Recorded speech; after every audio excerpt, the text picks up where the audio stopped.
This is A's Cast Live, your comprehensive look at the Oakland Athletics. It's a 5 on a deep center.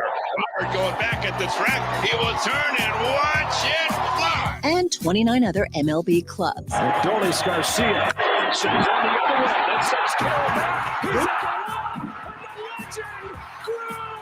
Ronald Acuna, another milestone in a truly historic season. Julio with an absolute nuke out to left field. It's Glaber Day.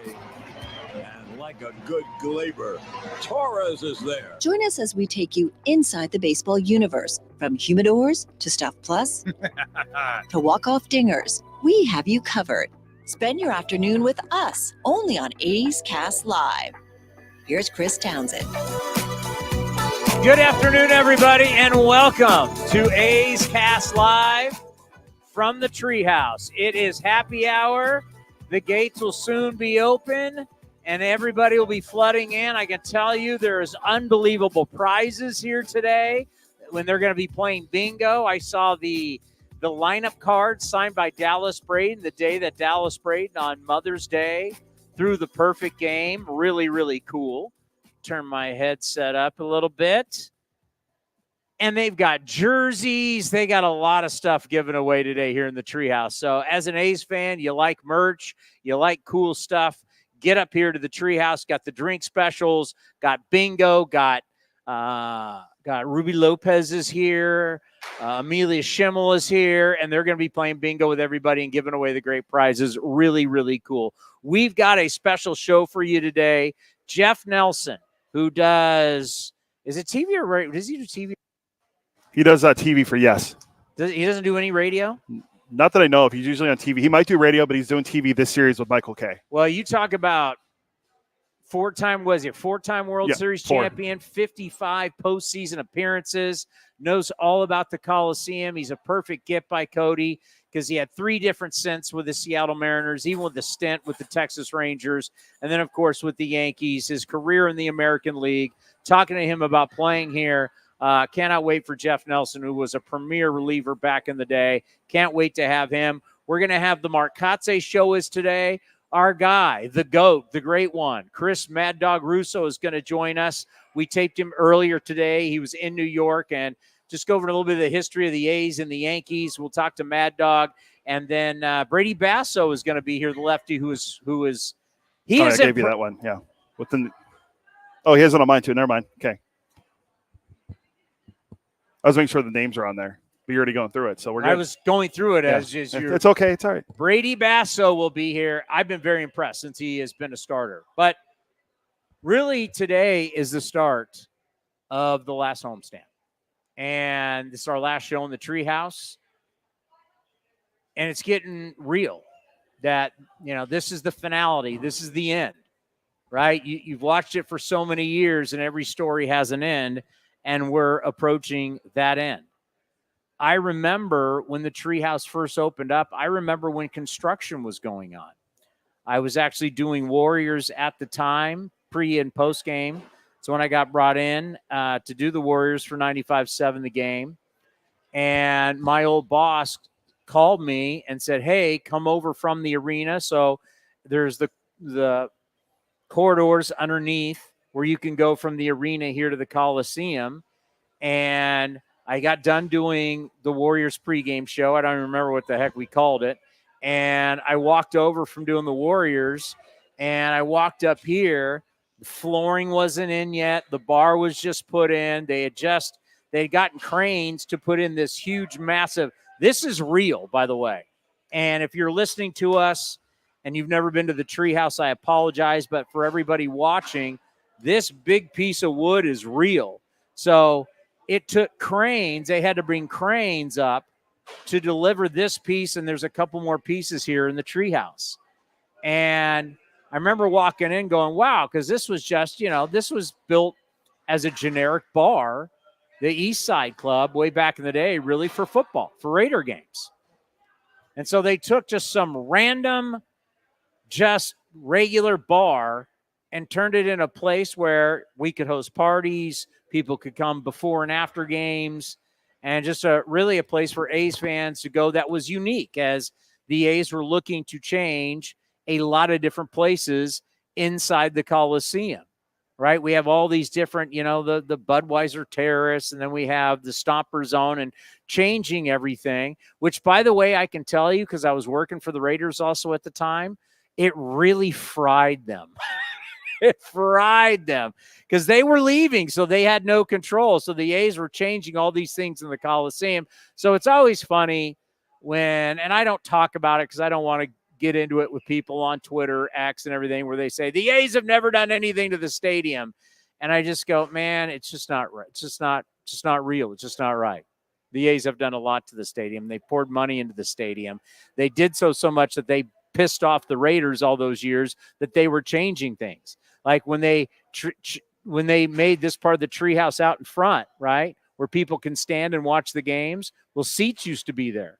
So those were season ticket holders that the Raiders, what were they to do? Those seats were now gone. So they had to take those fans and put them in I remember Mark Bedane, I'll never forget, it was opening day. What year was that? What year did the treehouse get created? Was that 19, 18, something like that? And Mark Bedane was sitting out here. Remember, we had the couches out here and we had the DJ going. And I look over and the president of the Raiders is right there. And he's just sitting there, steaming. Well, I worked for him too at the time. And I walked up like, Mr. Bedane, how are you? I can't believe they did this, da-da-da-da-da. And he was so fried because they took seats away and he had come over to see it for the first time. And then they had to figure out what they were going to do with those season ticket holders. So whenever you hear people say the A's have put no money into the stadium, it's just not factually true. They have no idea what they're talking about. When you look at the video boards, the Raiders didn't pay for all that. The A's did. The ribbon around the stadium, all the different, the cupola boxes to the treehouse to all that. So when people say that, they have no idea what they're talking about. But the treehouse, I opened it right here. Well, you can't see if we turn the cameras around. In this corner is where I used to do the A's pre- and post-game show every single game. I'd do the pregame show, and I would walk out of here and go to the press box. Sometimes I came back into the post-game show. But we were here every single day. And I was proud of that because it allowed us to be able to talk to you, the A's fans, every day. I can't tell you how many times I was on the air and I was doing the pregame show. And if anybody remembered, we used to be on TuneIn. And I used to say, bring me your phone, because people couldn't figure out, because TuneIn, when you try and download it, they tried to get you to charge. They tried to charge you for it, but it was free.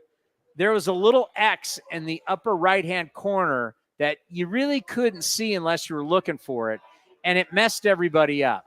So people couldn't figure out how to load TuneIn and then get A's Cast. So I would say on the air, bring me your phone. I will put it on your phone. I literally loaded TuneIn and got A's Cast going on hundreds of phones. Hundreds. I'd sit out here in the treehouse and people I'd be live on the air. People would just give me their phone and I would talk, hey, coming up today, da-da-da. And I got so good at it, I would just load it and be one after another. You remember that? Yeah, I do. I would just be loading people's phone as I was live on the air talking about whatever game.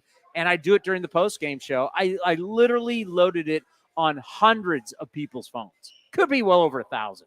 It was unbelievable how many I was doing every single game.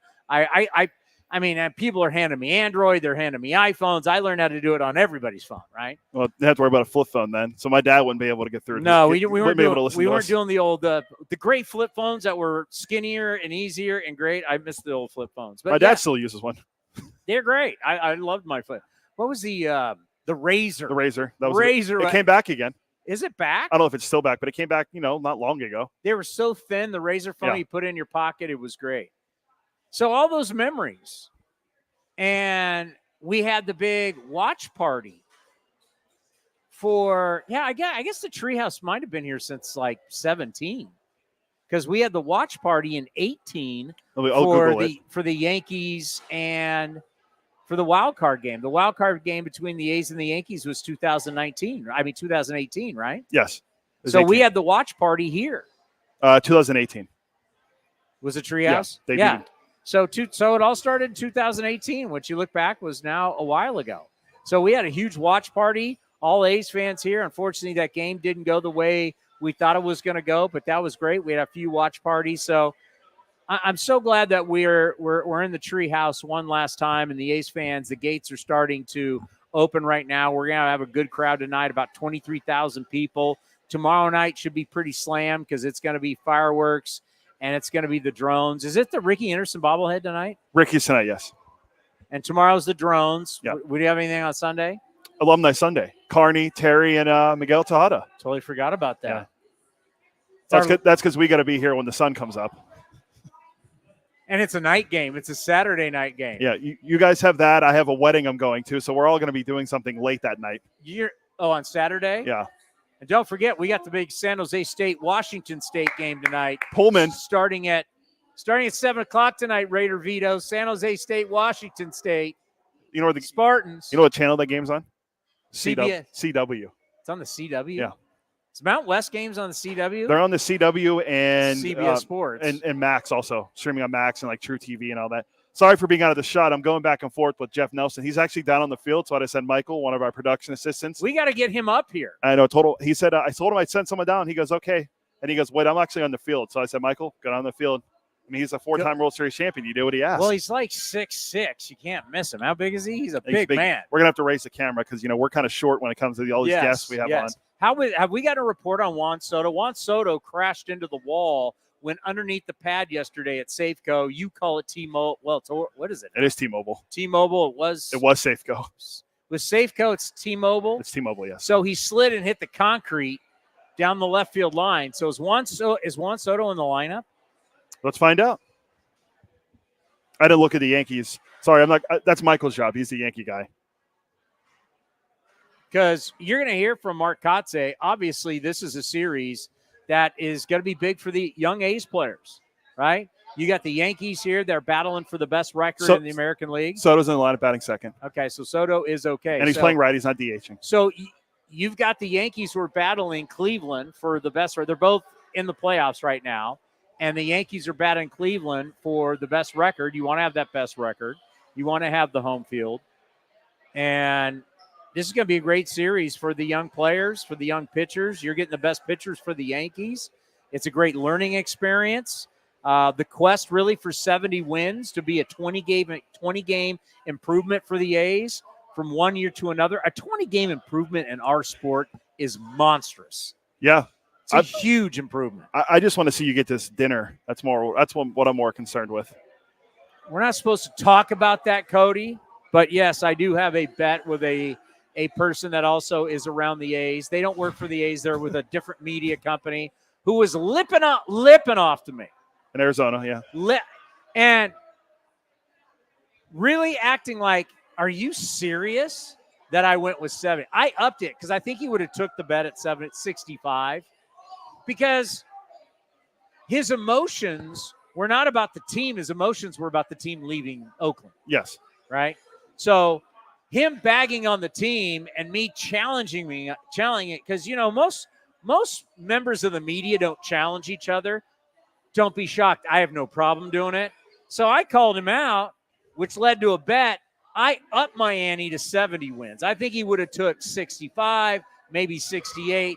I was feeling bullish, took 70. At one point, I wasn't feeling so hot about it, but right now feeling pretty good.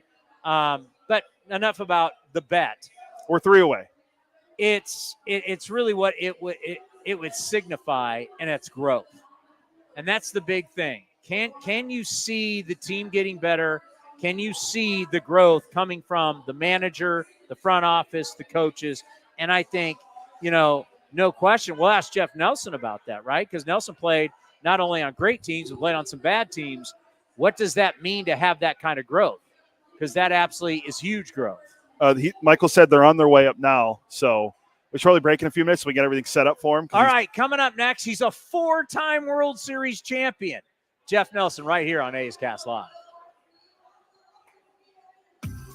This is Commander Cody, and fall is upon us, and Link Soul has dropped their new fall line. New pants fit for a more custom experience with elevated layers and performance polos to help transition from season to season, no matter if you're wearing them out on the golf course, out to dinner, or just hanging out with friends. Some effortless looks to help you find the right look and feel for any occasion. Go to their website, linksoul.com. That's linksoul.com, and find out how you can unlock 20% off your next order. Remember, in the big leagues, to play good, you got to look good.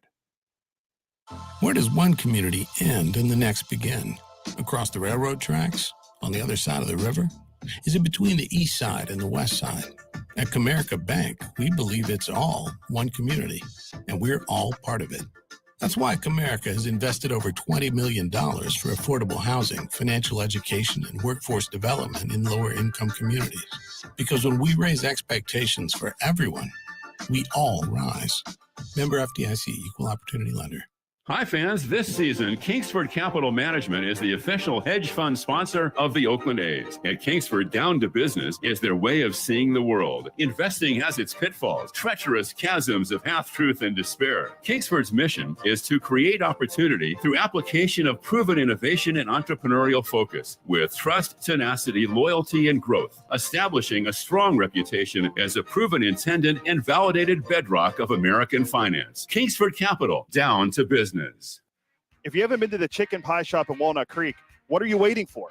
You're going to love the new menu, and it's a great place to watch all the pennant race action and the upcoming NFL and college football seasons. Come taste their world-famous chicken pie that has been served in Southern California for 86 years.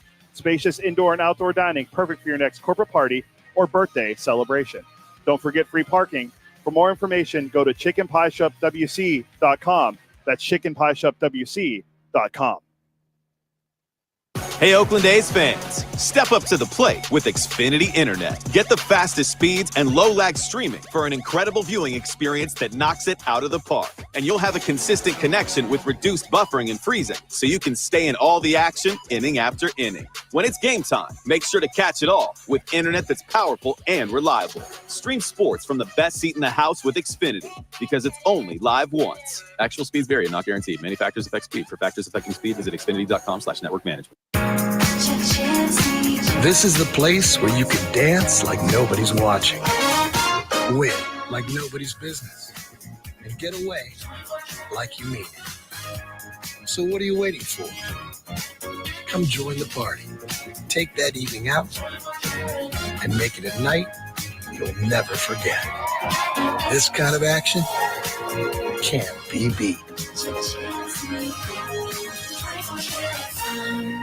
With more sunshine returning, it's time to get outside and make the most of what Cinnabar Hills Golf Club has to offer. Like 27 championship caliber holes tucked in the beautiful hills of San Jose. And take advantage of their amazing Bay Area views for your next special event. It's all for you at Cinnabar Hills Golf Club, an award-winning venue designed to peacefully take you away from the bustle of Silicon Valley. Go to cinnabarhills.com. That's cinnabarhills.com. Being a Chevron car these days has been quite the adventure. Miami to Seattle, ocean to ocean. I've stopped at so many states and collected so many bumper stickers. Sometimes I feel like a moving passport book. It's just so great what I can do with Chevron with Techron, because it gives me unbeatable mileage and keeps my engine clean. Plus, there are so many Chevrons along the way. Now the only thing I'm worried about is where to go next and where to put all my new bumper stickers. Chevron with Techron, fueled by possibility. If you're looking for a new mattress, Nest Bedding has you covered. Sleep on the same mattress Hall of Famer Ricky Henderson sleeps on. Nest Bedding is the #1 brand of online mattresses and the Bay Area's favorite mattress store. Take home the Easy Breather pillow. The New York Times calls it their #1 pick. You can navigate their easy-to-use website, nestbedding.com. That's nestbedding.com. Green and Gold fans, use the coupon code Oakland and you get 10% off your entire order. Nest Bedding, love where you sleep. And the underdogs, Oakland Athletics, win their first championship since they were in Philadelphia in 1930. Hi, I'm Raleigh Fingers, Hall of Famer, 3-time World Series champion with the Oakland A's and World Series MVP. Winning takes teamwork, skill, and heart. So when you need an ace for a personal injury lawyer that will win you the game, go with the winning team. Call Venardi Zerata at 833-VZ-FOR-ME or go to vzlawfirm.com. Venardi Serrata, the official injury law firm of the Oakland A's. Like sports, business is about winning. Championship decisions are business decisions based on what it takes to help your company win. And that's why there's UBO Business Services, specializing in helping you win every day by streamlining workflows, managing documents, and providing the best-in-class office technology. Make your championship decision with UBO Business Services. Visit them at ubeo.com. That's ubeo.com. Unlock offers and receive exclusive in-game features by downloading the MLB Ballpark app for iPhone and Android today. Plus, get the latest information on game times, schedules, and more.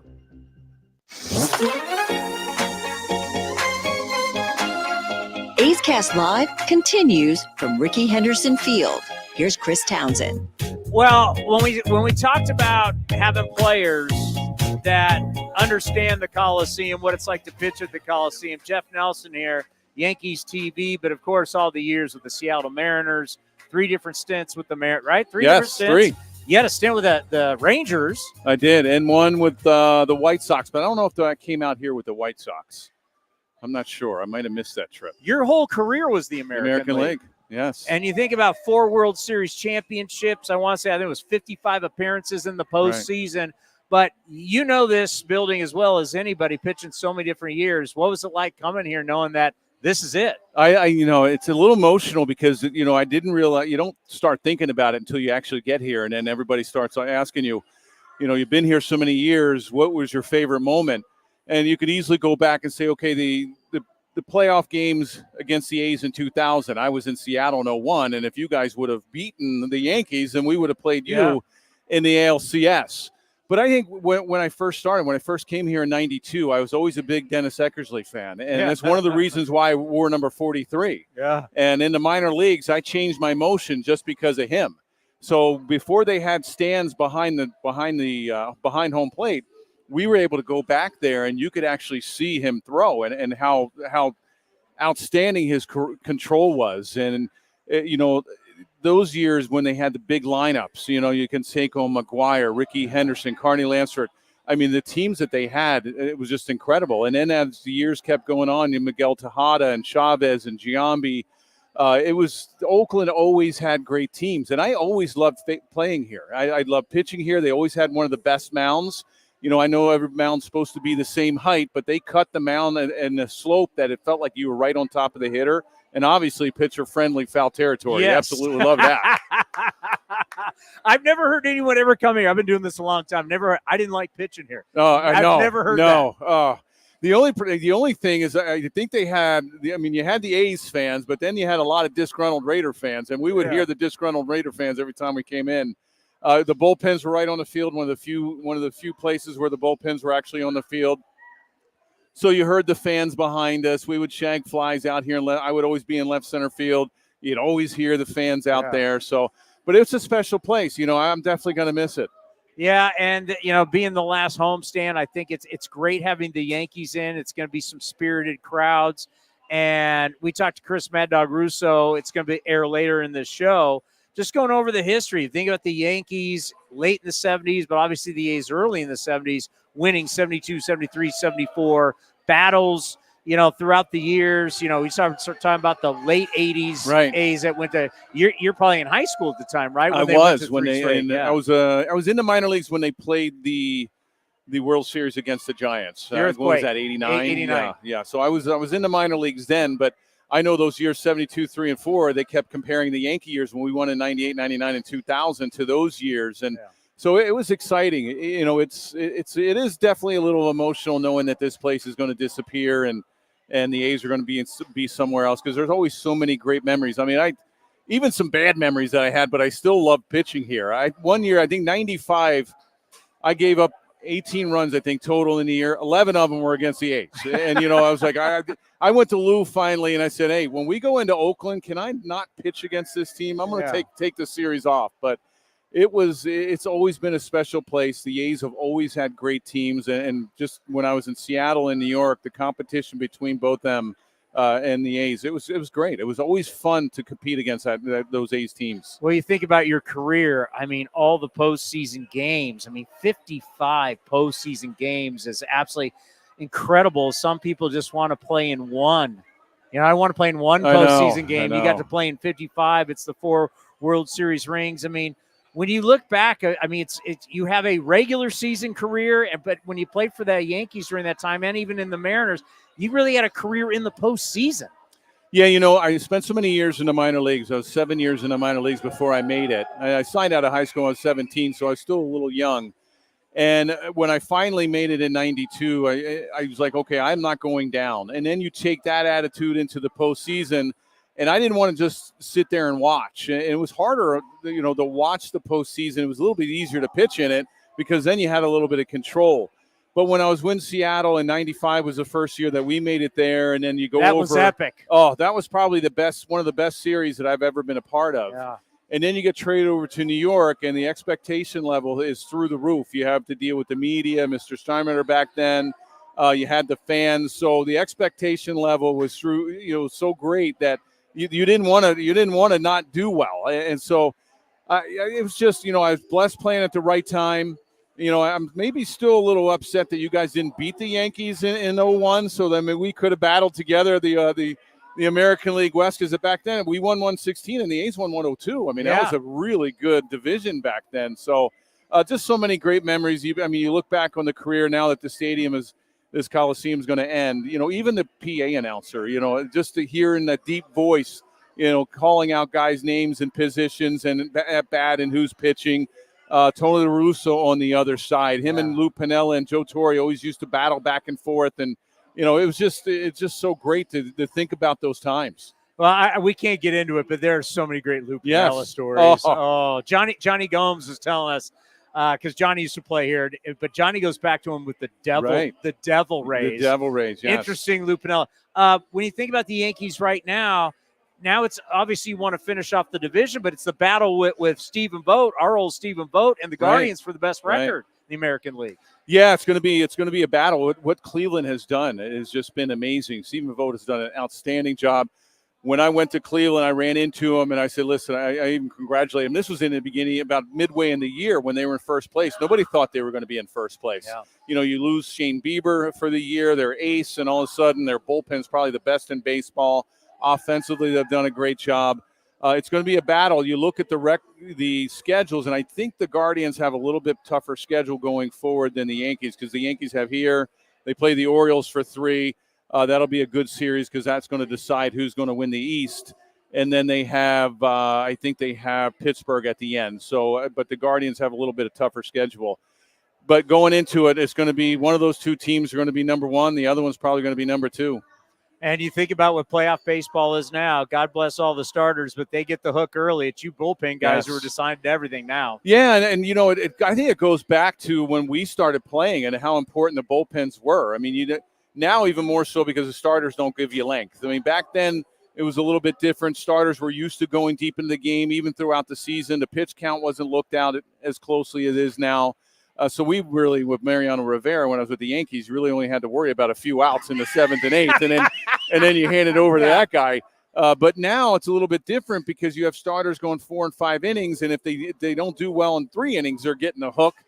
We had 10 pitchers, 11 pitchers on our staff. Now they're carrying 13, so times have definitely changed. He had one pitch. You knew he was throwing it. Everybody knew the grip, right? But only he could throw that thing. That it's still mind blowing. It was one pitch and no one could hit it. Yeah, it was incredible to watch, and I just laughed at managers that tried to pinch hit left-handed hitters against him. I was like, well, that's the wrong thing to do. Keep backing up in the box. Yeah. The only guy that I saw that really had his number was Mark McGwire. He probably. Mariano did a lot better probably against lefties than righties, but McGwire seemed to hit him better than anybody that I've seen. Really? Yeah, he had a few home runs off of him. I mean, he always had really good at-bats. Lefties was a little bit different, but with McGwire, he always had really good at-bats against them. Who would have ever thought on September 20th I'd be asking you, do you think the biggest series is Baltimore-Detroit? I know. How Who about would that? have thought? And the Tigers gave up. I mean, they traded Flaherty. They're like, okay, this is our season. let's look forward to next year. And all of a sudden, some of these young guys started coming up. Scoob will probably be the American League Cy Young Award winner. Their bullpens come through, and these, A.J. Hinch has just done a great job. And now they're tied for that third wild card. Let's end on this. Obviously, New York City, when you talk about what it means to our country, New York, the epicenter, when you win all those World Series and you're a New York Yankee, now that you're retired, you're doing TV, what is it like? What's it like going around town? Because they all know who you are. I mean, you stand And I live there now, so that's probably, really? I got to eat it up. Because when I was playing there, if you didn't do well, they let you know. But now that everything's done, they remember those years because they haven't been to the World Series but once in 2009. So you're kind of eating it up a little bit. And you walk around town. It's a little hard to hide. I'm 6'6". Yes. And I do a lot in the city. It's one of the reasons why I live there. I love Manhattan. I love the craziness. So it's pretty fun. And I talk to everyone, if they want to talk or autograph, whatever it is, I don't mind. You probably get a lot of love when you go back to Seattle also. Yeah, it was, we were just there. I spent 8 years there, and we had some really good years.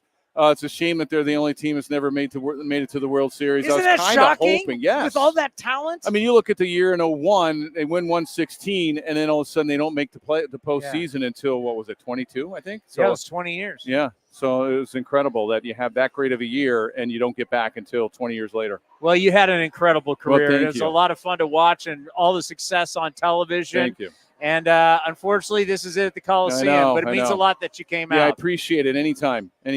Good luck to you. Thank you. We got more coming up next right here on A's Cast Live. Hey, Oakland A's fans, step up to the plate with Xfinity Internet. Get the fastest speeds and low-lag streaming for an incredible viewing experience that knocks it out of the park. And you'll have a consistent connection with reduced buffering and freezing, so you can stay in all the action inning after inning. When it's game time, make sure to catch it all with internet that's powerful and reliable. Stream sports from the best seat in the house with Xfinity, because it's only live once. Actual speeds vary and not guaranteed. Many factors affect speed. For factors affecting speed, visit xfinity.com/network management. Where does one community end and the next begin? Across the railroad tracks? On the other side of the river? Is it between the east side and the west side? At Comerica Bank, we believe it's all one community, and we're all part of it. That's why Comerica has invested over $20 million for affordable housing, financial education, and workforce development in lower-income communities. Because when we raise expectations for everyone, we all rise. Member FDIC, Equal Opportunity Lender. This is the place where you can dance like nobody's watching, win like nobody's business, and get away like you mean it. So what are you waiting for? Come join the party. Take that evening out and make it a night you'll never forget. This kind of action can't be beat. This is Chris Townsend, and it is summertime. You want to look your best, and I can't tell you how excited I am. Commander Cody, we've got our new shipment from Link Soul, all the summer gear. So whether you're playing golf or you're going out for dinner, you're hanging out with your buddies, or you're going to the beach, go see our friends at linksoul.com. And right now they have an offer where you can get 20% off. Go to linksoul.com. Remember, in the big leagues, look good, play good. Hi, fans. This season, Kingsford Capital Management is the official hedge fund sponsor of the Oakland A's. At Kingsford, down to business is their way of seeing the world. Investing has its pitfalls, treacherous chasms of half-truth and despair. Kingsford's mission is to create opportunity through application of proven innovation and entrepreneurial focus with trust, tenacity, loyalty, and growth, establishing a strong reputation as a proven intendant and validated bedrock of American finance. Kingsford Capital, down to business. With the sunshine returning, it's time for golf, and more golf at Cinnabar Hills Golf Club. Cinnabar Hills is also your destination for great food with their beautiful renovated restaurant and quality craft beer selection at their full bar. Featuring a grass driving range and 27 championship caliber holes, Cinnabar Hills Golf Club is the best public course in the Bay Area. For more information, go to cinnabarhills.com. That's cinnabarhills.com. Ever wondered what a 30-foot tall pistachio looks like? a giant redwood, or Big Sur, Chevron with Techron will be there to help you see them and tons of other places you have to see to believe. Because with unbeatable mileage and a clean engine, cars feel great. So next time you want to fill up on a little adventure, an awkward family photo, or a new commute to work, make sure to fill up at Chevron's along the way. Your car and your memories will thank you. Chevron with Techron, fueled by possibility. If you're looking for a new mattress, Nest Bedding has you covered. Sleep on the same mattress Hall of Famer Ricky Henderson sleeps on. Nest Bedding is the #1 brand of online mattresses and the Bay Area's favorite mattress store. Take home the Easy Breather pillow. The New York Times calls it their #1 pick. You can navigate their easy-to-use website, nestbedding.com. That's nestbedding.com. Green and gold fans, use the coupon code Oakland, and you'll get 10% off your entire order. Nest Bedding. Love where you sleep. If you're looking for a great place to eat and watch games, go see our friends at the Chicken Pie Shop of Walnut Creek. The Chicken Pie Shop is one of the hottest restaurants in Walnut Creek. You're not going to find a better menu, and come try their world-famous chicken pie that has been served in Southern California for 86 years. Spacious indoor and outdoor dining, perfect for your next private party or corporate event. Don't forget free parking. For more information, go to chickenpieshopwc.com. That's chickenpieshopwc.com.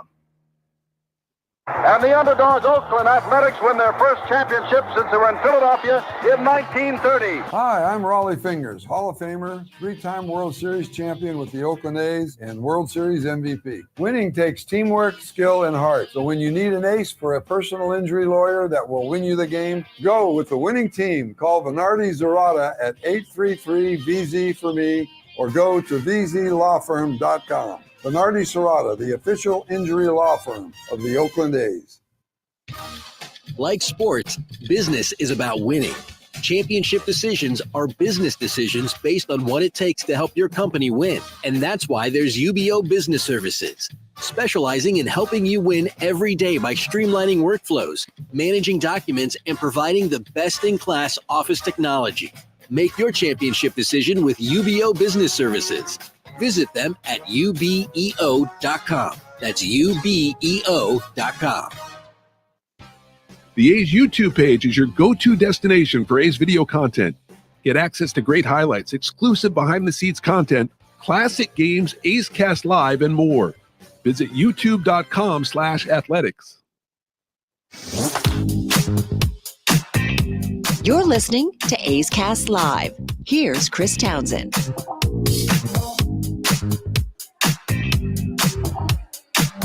You know, I ask for stuff all the time, and I never get it.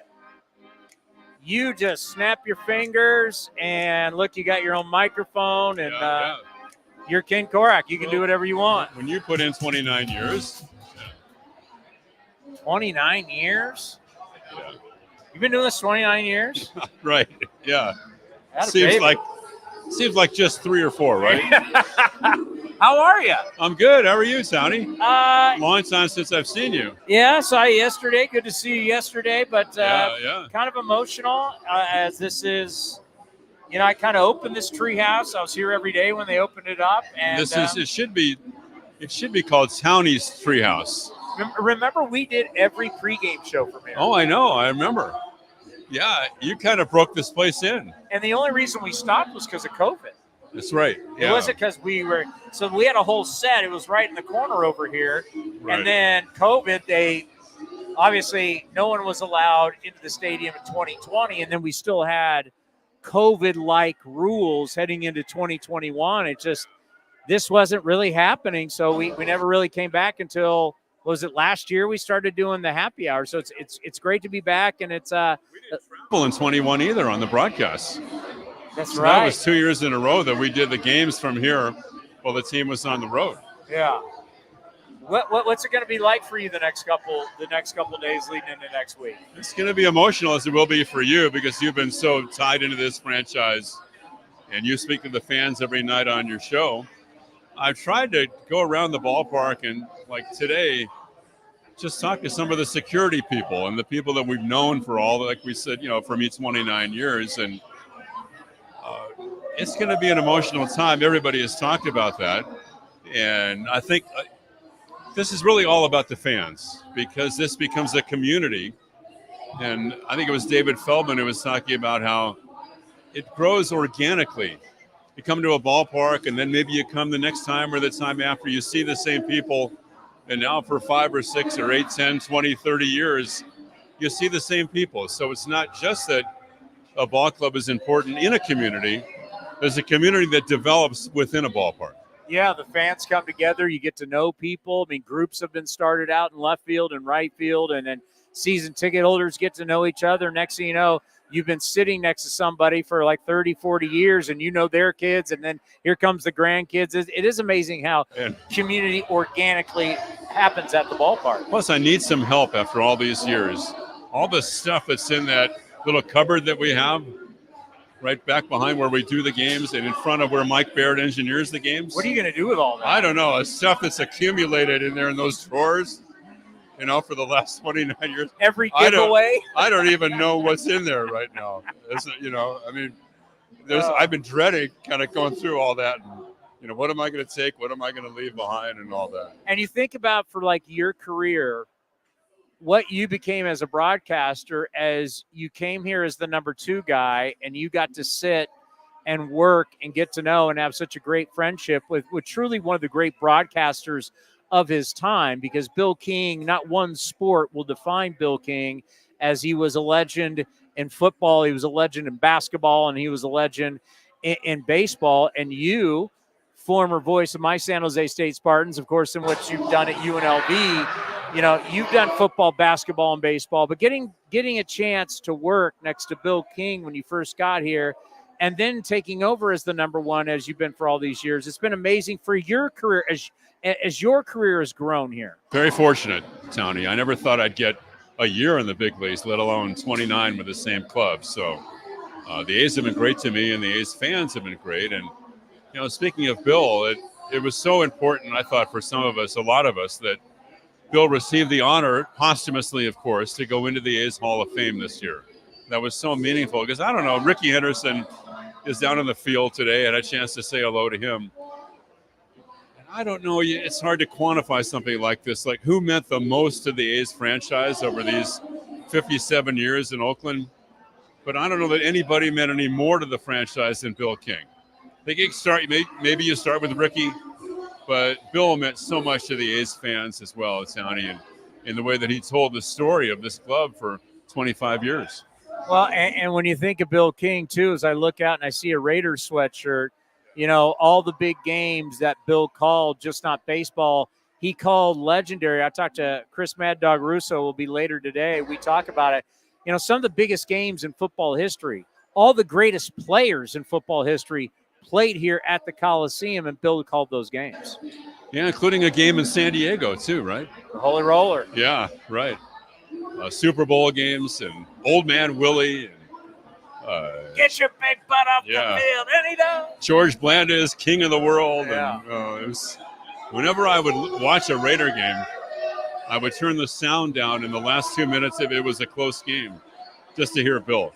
Because no one, and this goes back to his time with the Warriors back in the 60s, that nobody could describe the end of a game like Bill. When the game was on the line, it was just, he just was able to rise to the occasion. And we saw that, of course, with Hatterberg's home run, which was the exclamation point to Bill's career. When you think about great games for you, what are some games that come to mind when you think about your calls and we play your call? I mean, we've been playing your calls for 29 years, and lately we've been doing some historic stuff, a younger King Korach and calls, and I think about some of your calls during the winning streak. Like, what are the ones that come to mind for you? I think, to me, and this is a hard thing to judge, I think the most emotional day was Dallas's perfect game. And then I lost it when his grandmother came on the field and they embraced, and for the singular moment of the most emotion and the Hollywood story that everybody knows about was Dallas's perfect game, and the honor of calling a perfect game. Not that many people have had the chance. I think, Towny, that it's hard to pick one game, but I think the best game that I've called or seen here at the Coliseum was the Stephen Vogt walk-off in Game 2 of 2013. There's nothing into the ninth inning, right? And Vogt gets the base hit, and the A's win the game. It was just a riveting, incredible game. He also had a to strike him out, throw him out, double play from behind the plate. So as far as a pure baseball game and then the way it built to that crescendo at the end, that I think was the best game I've ever called. The walk-offs, obviously, people like to think, I was lucky to be able to call the 9th innings of the 18th and 19th games of the streak because Bill was so gracious. It was his vacation, and there were people who said, Bill, maybe you should come back and be part of history to work those last games of the streak. And he said, no, those games are Ken's, and Steve Bitker was filling in, and he just didn't feel comfortable saying, I'm coming back. But luckily, the A's were able to extend that streak to 20 straight, and he could call the 20th game. Yeah, and I'll never forget, we still played all the time. It's the Coco walk-off with Ray Fosse. Yeah! Well, that really was Ray's call. It wasn't my call, Towny. We all know that, right? And he was so apologetic afterward. And I said, Ray, if anybody has the license to, obliterate one of my calls,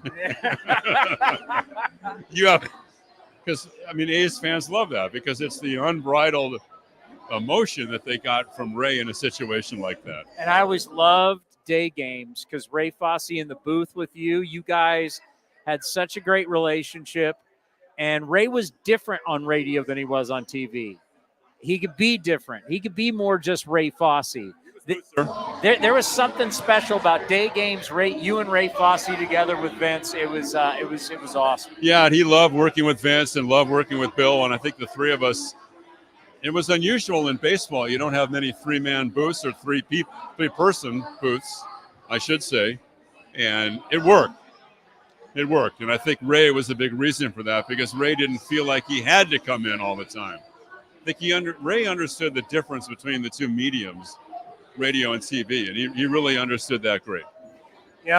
Being the lead guy means you're interviewing the manager every single day. That's a big responsibility because obviously there's a lot going on. The manager will tell you stuff off the air that you can't bring up on the air, and there's that trust factor, and there's a lot that goes on when you talk to the same person every single day, and you got to make it good because people are listening, right? So take us through that process. What's that been like dealing with all the different managers through the years? Well, we've been lucky in that they've all been really cooperative, and they've enjoyed doing the show. Now with Mark Kotsay, we have Mark on today, the first game of the series. I think, and you've talked about this too, that it's worked out really well that we have Scott Emerson on in the second game and then Bobby Crosby in the third game. So that variety, I think, has been kind of a cool thing to get those different perspectives. But I'm lucky in that we've had managers who really like talking the game. That's what it's all about, Towny. You try to ask questions that the fans would like to ask. Or maybe you refer back to the game the day before if there were interesting plays or strategy that the manager had to employ. But, it really comes down to talking baseball. And a thing that I think we're all going to appreciate, and there'll be a lot of Yankees fans here, but I think sending this stadium off where we have mentioned the historic baseball games, the historic football games, having a lot of people in the stands is going to feel good. The emotion and everything, the drama going on in the stadiums, they'll have that real crowd feel to it. 6 games with over 30,000, they're saying every game, right? There'll be a lot of emotion here. And we recorded a video that was a love letter to the Coliseum that I think they're going to play on A's Vision one of these days. And Amelia Schimmel did a great job writing the script and also producing and editing the video. And that, I think, might bring a tear or two to some of the A's fans who have been around for a long time. It's very emotional. I've got to see it, and it's really well done. And that's a little bit of the responsibility is on you because being the voice of the team. So a lot of people are going to be listening to your every word, and they're going to be listening to your goodbye. Yeah, and it's about the fans, right? Yeah. It's about to salute them and what they meant to all of us. And players will say they play for the fans too. So we've been lucky too. We've had so much success here over all the years, 11 different postseasons beginning in 2000. The perception is that the A's haven't been good for a long time. It's not true. Because people their memories become a little myopic, I think. but it was as recent as 2020. The A's were in the postseason, and they were in it until the very end in 2021. So, and they bounced back nicely during the second half this year. So we've had a lot of thrills here, man. Well, and I also think about the front office, David Force now to Billy Beane. I mean, David Force would always join you when he was assistant general manager, Billy Beane. The access that we have had to them since we started A's Cast, all my years doing the Billy Beane show on 95.7, what the front office, what they have given us as broadcasters is very rare because not every team has that. And there's been consistency there, and I think it's one of the reasons the A's have been so successful. Think of how long Billy and David have been here. So, yeah, we're fortunate. They've been really good to us, and you're right. And even down to the managers and coaches, and you can't just do this job by yourself. You need a lot of support, and we've had a lot of support. Well, I can't thank you enough. I guess this will be your last appearance on A's Cast from the Coliseum. This is your last day at the Treehouse, right? It's last day at the Treehouse. We will be back on Tuesday and Wednesday from the field. Tuesday and Wednesday from the field, and then we will not have A's Cast for we don't do it on day games, and it's a day game, and then we'll be back for the Seattle series. For all you've done, man. Well, now thank you. You've meant a lot to this organization and the fans too. You've been the conduit to the fans, and that's just so important. Well, thank you for, we created this. Yeah. We created this because, let's just be honest, there was turmoil inside the radio world that there continues to be, and it was to be able to give you a place to be able to broadcast and for us to grow the A's brand and get more content out to the A's fans. And the fact that you embraced this, Vince embraced it, and probably more than anybody, Ray Fosse embraced it, right? Yeah, right. He loved it. You helped us grow to what we are today, and we'll continue to grow in the future. Well, you and the commander, this was from the ground floor, you guys. The ground floor. And you were at the cutting edge of this. I mean, who would have thought that I was watching a NFL game on Prime Video last night, right? Yeah. And that's the way the industry has been going. So you guys deserve a lot of credit for that. The great Ken Korach, the voice of your Oakland Athletics, soon to be, you'll be an A's Hall of Famer soon. I don't know, man. You will be. I've had more kudos than I need. Right? I'm not going. I don't need any more. I mean, you were up for the fine. Ford C. Frick, for God's sake. It's all good. That's kind of a big deal. I was lucky, very fortunate. Bob Uecker knows who you are. Yeah, I know. That's right. More than I bargained for, pal. More than I probably deserve. He's the best. He's the voice of your A's, the great Ken Korach. We got more coming up next from the Treehouse right here on A's Cast Live. This is Commander Cody, and fall is upon us, and Linksole has dropped their new fall line. New pants fit for a more custom experience with elevated layers and performance polos to help transition from season to season, no matter if you're wearing them out on the golf course, out to dinner, or just hanging out with friends. Some effortless looks to help you find the right look and feel for any occasion. Go to their website, linksole.com. That's linksole.com, and find out how you can unlock 20% off your next order. Remember, in the big leagues, to play good, you got to look good. Where does one community end and the next begin? Across the railroad tracks? On the other side of the river? Is it between the east side and the west side? At Comerica Bank, we believe it's all one community, and we're all part of it. That's why Comerica has invested over $20 million for affordable housing, financial education, and workforce development in lower-income communities. Because when we raise expectations for everyone, we all rise. Member FDIC, Equal Opportunity Lender. Being a Chevron car these days has been quite the adventure. Miami to Seattle, ocean to ocean. I've stopped at so many states and collected so many bumper stickers. Sometimes I feel like a moving passport book. It's just so great what I can do with Chevron with Techron, because it gives me unbeatable mileage and keeps my engine clean.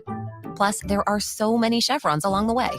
Now the only thing I'm worried about is where to go next and where to put all my new bumper stickers. Chevron with Techron, fueled by possibility. If you haven't been to the Chicken Pie Shop in Walnut Creek, what are you waiting for? You're going to love the new menu, and it's a great place to watch all the pennant race action and the upcoming NFL and college football seasons. Come taste their world-famous chicken pie that has been served in Southern California for 86 years. Spacious indoor and outdoor dining, perfect for your next corporate party or birthday celebration. Don't forget free parking. For more information, go to chickenpieshopwc.com. That's chickenpieshopwc.com. Hey, Oakland A's fans, step up to the plate with Xfinity Internet. Get the fastest speeds and low-lag streaming for an incredible viewing experience that knocks it out of the park. And you'll have a consistent connection with reduced buffering and freezing, so you can stay in all the action inning after inning. When it's game time, make sure to catch it all with internet that's powerful and reliable. Stream sports from the best seat in the house with Xfinity, because it's only live once. Actual speeds vary and not guaranteed. Many factors affect speed. For factors affecting speed, visit xfinity.com/network management. Nestled in the hills of San Jose, minutes from Silicon Valley, Cinnabar Hills Golf Club offers 27 holes of championship golf, a first-class pro shop, practice facility, and great food in the grill. This time of year also means family and business get-togethers. Let the folks at Cinnabar Hills make your event unforgettable while enjoying their award-winning venue. It's all there for you. Championship golf, a great space for any events, and incredible food. See it all at CinnabarHills.com. That's CinnabarHills.com. Hi, fans. This season, Kingsford Capital Management is the official hedge fund sponsor of the Oakland A's. At Kingsford, down to business is their way of seeing the world. Investing has its pitfalls, treacherous chasms of half-truth and despair. Kingsford's mission is to create opportunity through application of proven innovation and entrepreneurial focus with trust, tenacity, loyalty, and growth, establishing a strong reputation as a proven intendant and validated bedrock of American finance. Kingsford Capital, down to business. This is the place where you can dance like nobody's watching, win like nobody's business, and get away like you mean it. So what are you waiting for? Come join the party. Take that evening out and make it a night you'll never forget. This kind of action can't be beat.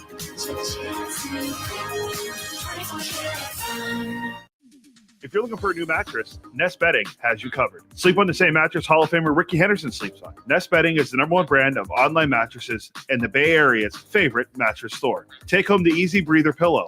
The New York Times calls it their #1 pick. You can navigate their easy-to-use website, nestbedding.com. That's nestbedding.com. Green and Gold fans, use the coupon code Oakland and you get 10% off your entire order. Nest Bedding, love where you sleep.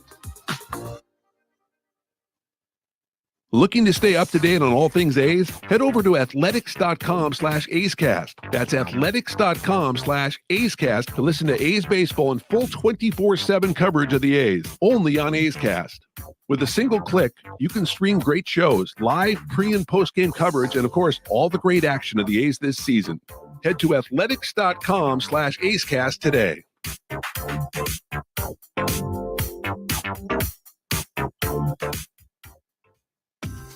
This is Commander Cody, and fall is upon us, and Linksole has dropped their new fall line. New pants fit for a more custom experience with elevated layers and performance polos to help transition from season to season, no matter if you're wearing them out on the golf course, out to dinner, or just hanging out with friends. Some effortless looks to help you find the right look and feel for any occasion. Go to their website, linksole.com. That's linksole.com, and find out how you can unlock 20% off your next order. Remember, in the big leagues, to play good, you got to look good. Where does one community end and the next begin? Across the railroad tracks? On the other side of the river? Is it between the east side and the west side? At Comerica Bank, we believe it's all one community, and we're all part of it. That's why Comerica has invested over $20 million for affordable housing, financial education, and workforce development in lower-income communities. Because when we raise expectations for everyone, we all rise. Member FDIC, Equal Opportunity Lender. Hi, fans. This season, Kingsford Capital Management is the official hedge fund sponsor of the Oakland A's. At Kingsford, down to business is their way of seeing the world. Investing has its pitfalls, treacherous chasms of half-truth and despair. Kingsford's mission is to create opportunity through application of proven innovation and entrepreneurial focus with trust, tenacity, loyalty, and growth, establishing a strong reputation as a proven intendant and validated bedrock of American finance. Kingsford Capital, down to business. If you haven't been to the Chicken Pie Shop in Walnut Creek, what are you waiting for? You're going to love the new menu, and it's a great place to watch all the pennant race action and the upcoming NFL and college football seasons. Come taste their world-famous chicken pie that has been served in Southern California for 86 years. Spacious indoor and outdoor dining, perfect for your next corporate party or birthday celebration. Don't forget free parking. For more information, go to chickenpieshopwc.com. That's chickenpieshopwc.com. Xfinity.com. Hey, Oakland A's fans, step up to the plate with Xfinity Internet. Get the fastest speeds and low-lag streaming for an incredible viewing experience that knocks it out of the park. And you'll have a consistent connection with reduced buffering and freezing, so you can stay in all the action inning after inning. When it's game time, make sure to catch it all with internet that's powerful and reliable. Stream sports from the best seat in the house with Xfinity, because it's only live once. Actual speeds vary and not guaranteed. Many factors affect speed. For factors affecting speed, visit xfinity.com/network management. A's Cast Live continues from Rickey Henderson Field. Here's Chris Townsend. All righty, we still have a lot of show left. Brady Basso's going to be here. TBD. It's kind of like a Tiger starter. TBD. Yeah, I just text Mark Ling, our director of PR, because Ken Korach told me he's never got a chance to meet Brady Basso because when the last time he was here, he got sent down after a start, so Ken wanted to meet him. Look what I got. Road Trip Mike's Renegades. I called for a shirt. I got a shirt. The Renegades are here. I mean, we got so many people, so many friends here at the Treehouse. We have great prizes being given away right now.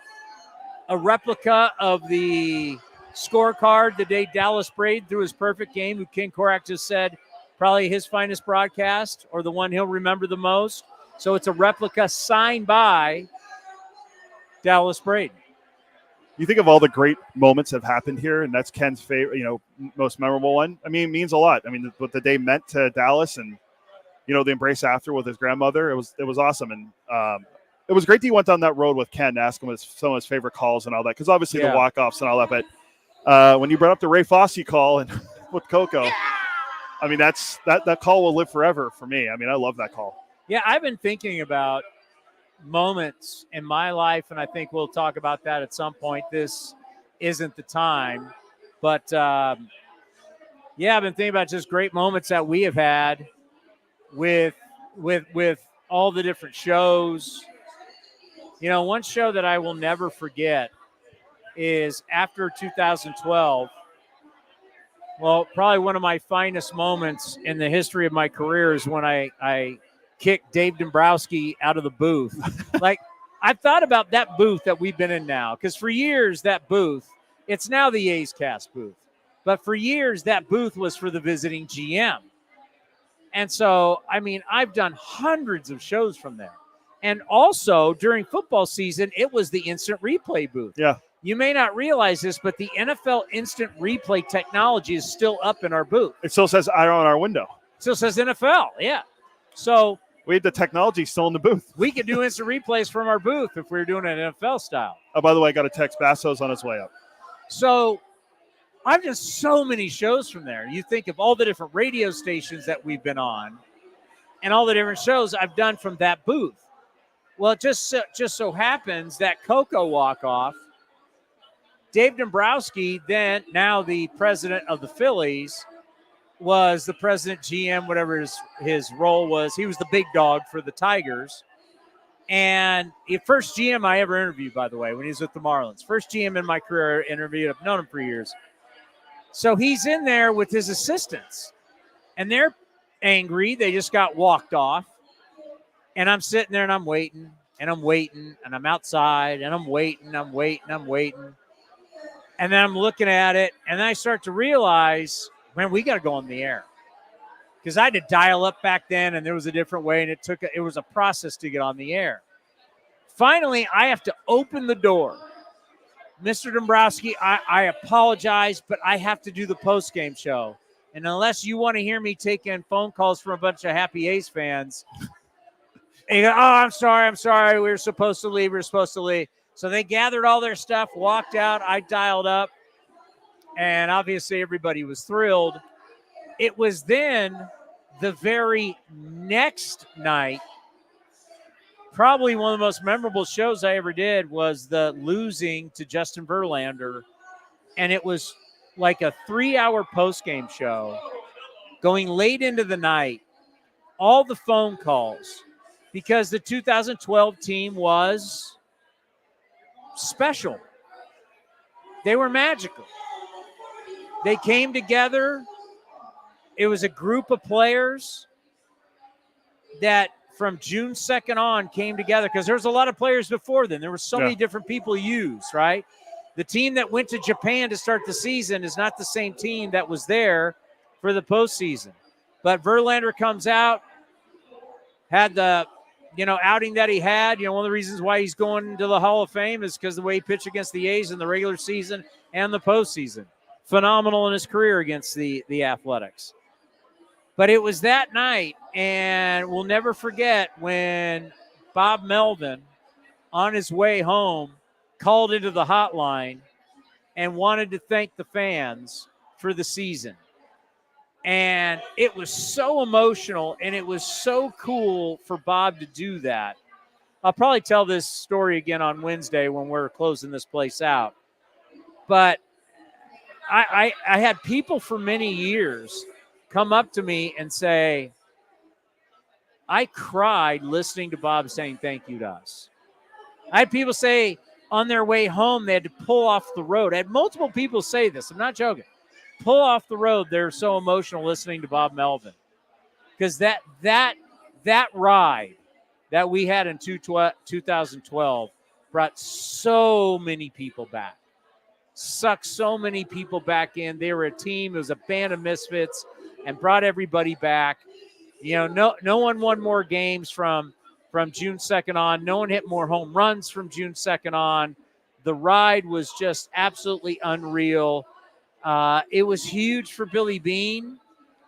It got his juices flowing again. Man, it was spectacular. And I'll never forget that show. It was like 3 hours of taking phone calls after a loss. Remember the Tiger players? The Tiger players all came out to salute the A's fans. How many times have you ever seen that? And you had Verlander, you had Miguel Cabrera. They all said loudest stadium. We had Jim Leland on, the Hall of Famer, not too long ago. Brady Basso is joining us right now. Cody's left me here.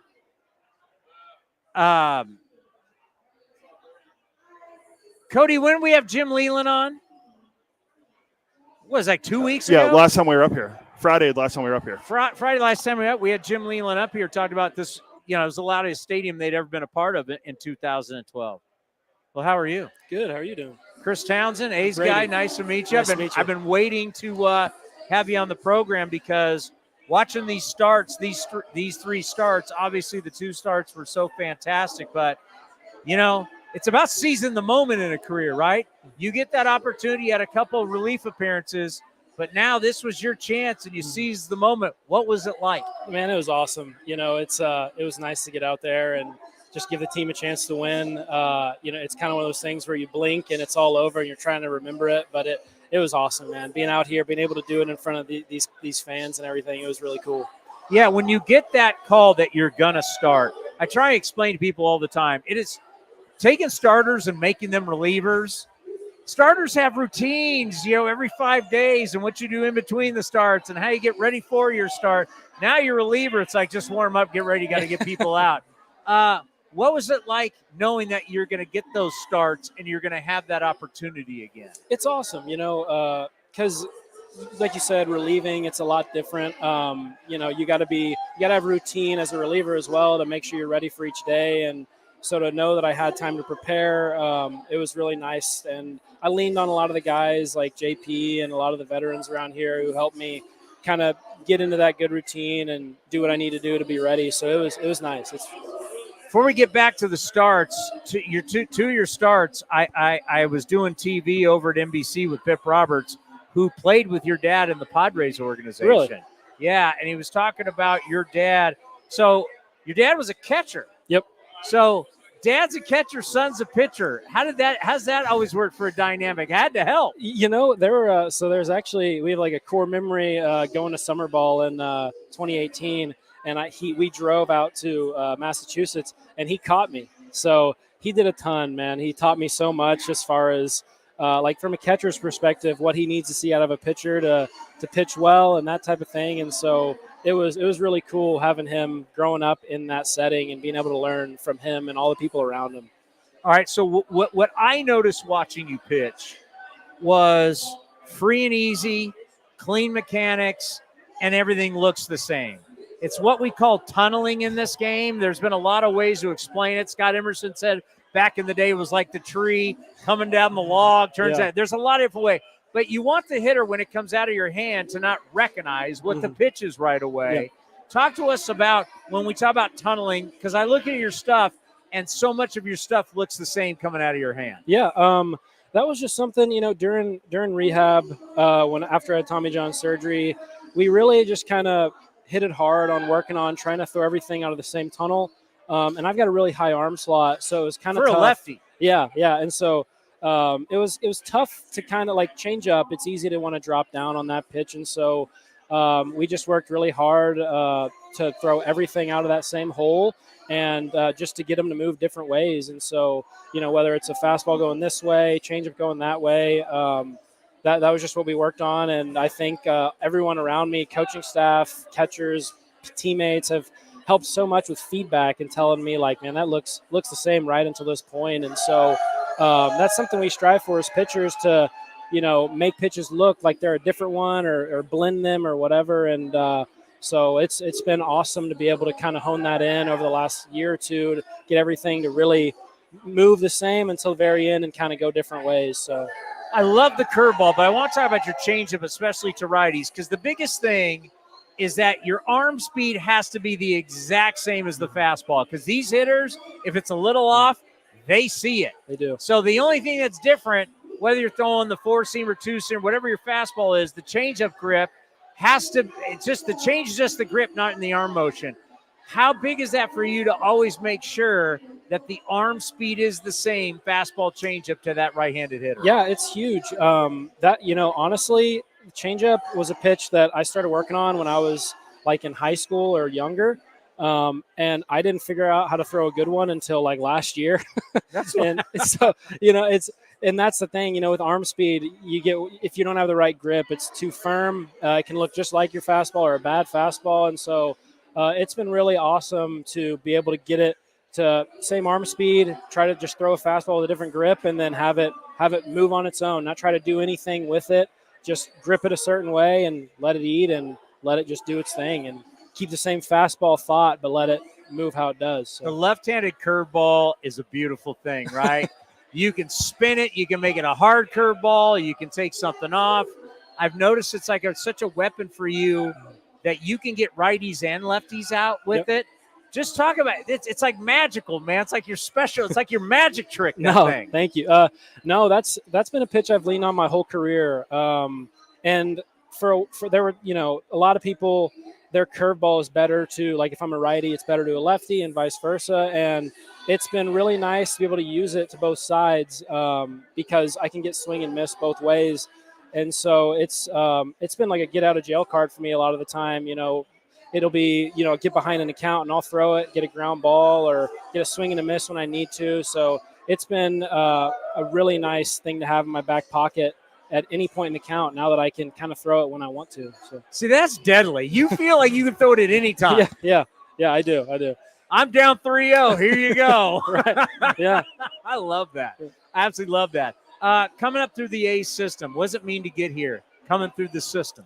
Man, it's awesome. I got drafted in 2019, and it was kind of a long road. I got hurt. I had a long rehab process, and I just can't thank all the people in the A's org for really believing in me and helping me through that process, because there are times when you're injured like that where you wonder if you're going to be able to come back. And it's been so amazing to be able to put the work in and, work with those people and get here and finally do it in the Coliseum. It's, at one point I was like, man, I wonder if I'll ever get to pitch there, because it's a cool place. Yeah, so it's great really, place to pitch. Yeah, it's really nice to get up here and be able to check that box and be with these guys. I mean, it's an awesome group of guys. So. When I start looking around and I see you and I see Lawrence Butler and I see Zach Geloff and I see Wilson and I see Schumann and I see all these draft picks, right? McCann. What does that do for the guys in the minor leagues? Because you were one of these guys at that point. What does it do for the minor league guys to see guys who are drafted up in the big leagues? Like, How much does that inspire you? Like, I can get to the big leagues, and I can get to the big leagues with this team. Yeah, it's really awesome to see that because, when you get drafted, you kind of wonder what that road will look like. And some people's road lasts, this long, and some people's that long. And so to see guys from all different walks of life and different parts in the draft get up here, like a guy like Schumann, he's such a good player, and he was drafted pretty late. And I think for everybody to be able to see that and see all of us guys up here being able to compete at this level, it gives you confidence as a young guy, knowing that whether you're in, high A, double A, or whatever, you've got that chance. And I think it's really encouraging. At least it was for me to see young guys when I was in that spot getting up. It's just super encouraging and helps you, take it to the next day, put the work in, and go out there and perform. The land of opportunity. And as you mentioned, Schumann, 20th round out of Eastern Michigan. Yeah. Not many people are going to Eastern Michigan to look for their starting shortstop or an infielder. But let's end on this. You want to finish strong. What do you want to see in your next outing? How do you want to finish? I'm just hoping to give the team a chance to win, whether that's 5 innings or however many innings they want to let me go. I just want to hopefully end strong and finish on a healthy note and be able to go into the offseason, hopefully with a win under my belt after that game. And, we'll see what happens. I think we got a really good team, and we're set up really nice for next year. So, yeah. You're talking about we're going to hopefully see a 20 or so improvement from last year. And I've said it. Watching you pitch, I can see you in the rotation. And to me, JP Sears, what he has done, going to give 30-plus starts 2 straight years. We're not seeing that a lot. No. A couple lefties mixing some righties. You're kind of seeing what the rotation could be like. I could see you in this rotation with JP Sears. I know that is the goal. But the biggest goal was really showing the front office, hey, I can do this. Right? Yeah, it's been an awesome opportunity. And that's all you can ask for as someone in our shoes as players, is just for that opportunity. And so, we'll see what happens. I'll pitch anywhere for this team, whatever they need from me. It's just, like I said, getting that opportunity and going out there and making a pitch when you need to. So, have you ever called bingo numbers before? No, actually, I have not. No. Today is your shot. If you ever wondered, can I do bingo? Did you know the Treehouse existed? Honestly, no. They were just telling me about it on the way up here. This is a pretty cool place. I mean, there's a lot of people in here. So we developed this years ago when the Raiders left. It used to be just a regular bar. See, there's a lot of stuff. Players, they go to the clubhouse, they go to the field. They don't even know what's going on around the Coliseum. I just got here too, so I've only been at the Coliseum, when I got called up for a couple days, and so this is like day 4 for me. So I'm still figuring it out a little bit as far as what this ballpark has to offer. So hopefully I can see everything they got before the end of the season. Well, hopefully we're doing interviews like this with you for a long, long time. That'd be awesome. How hope about so. that? Yeah, that'd be really cool. Thanks for stopping by. Thank you. We got more coming up next from the Treehouse right here on A's Cast Live.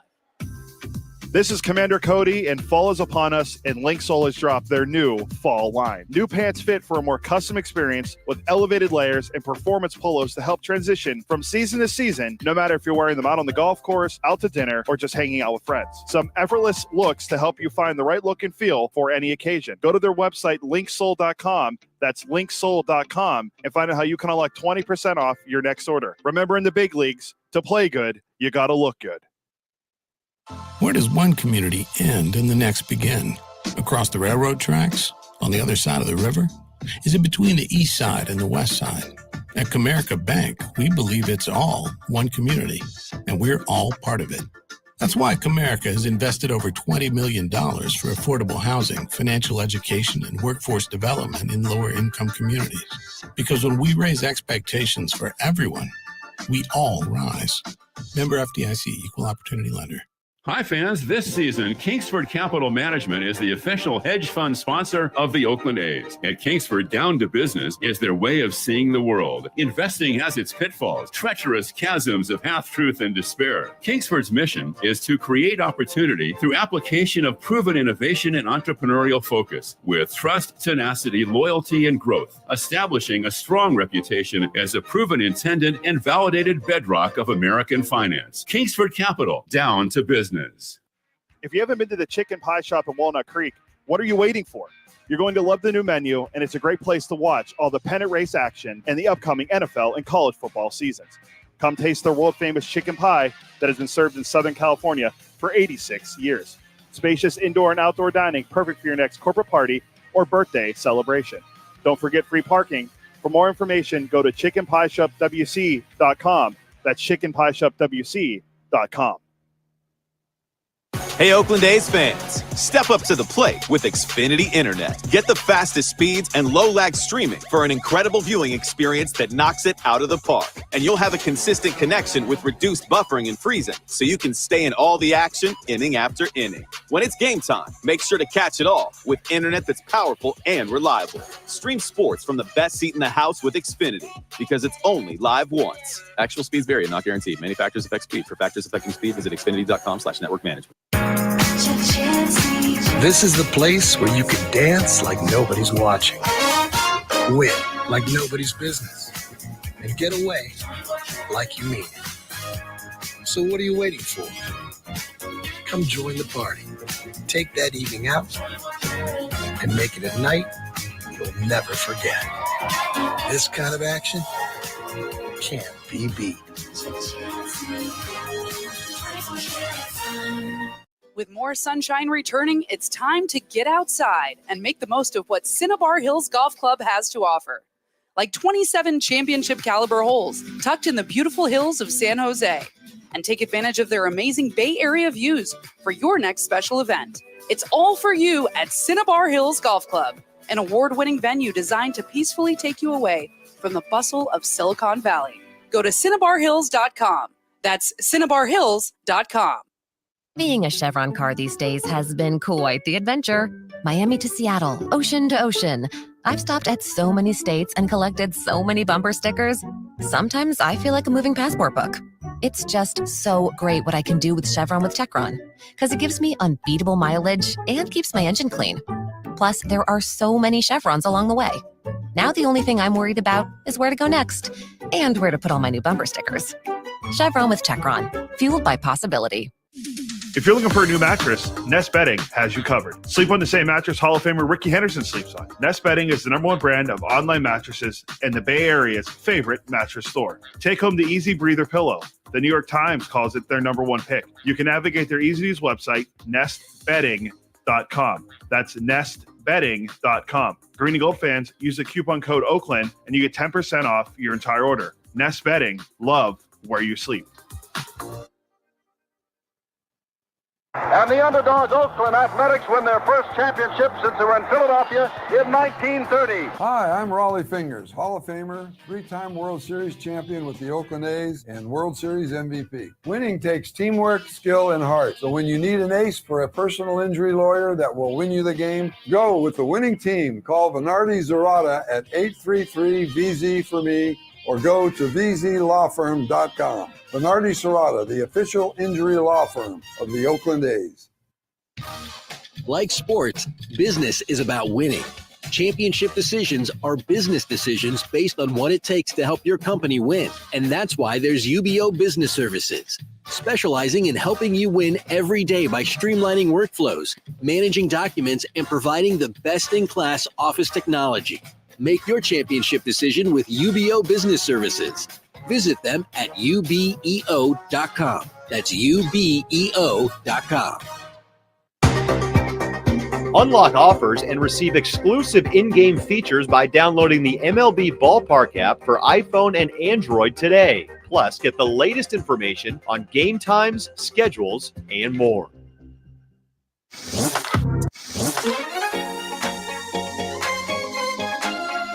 A's Cast Live continues from Ricky Henderson Field. Here's Chris Townsend.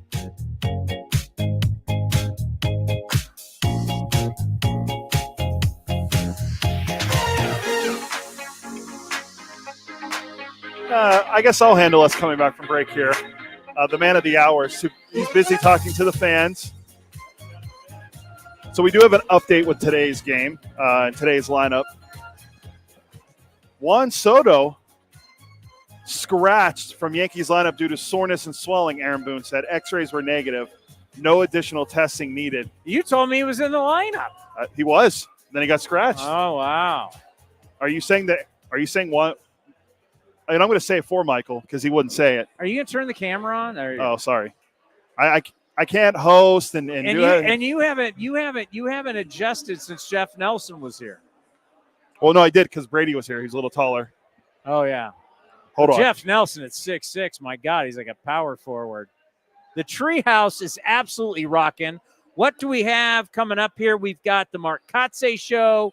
We have my guy, Chris Russo, the Mad Dog, Radio Hall of Famer. You know, when you grow up in sports talk radio, Chris Russo is one of the legends, arguably the greatest of all time. Mike and the Mad Dog, well known as the greatest sports radio show of all time. And then, of course, he goes over to Sirius XM. He does the stuff on ESPN. We watch the show every day on High Heat.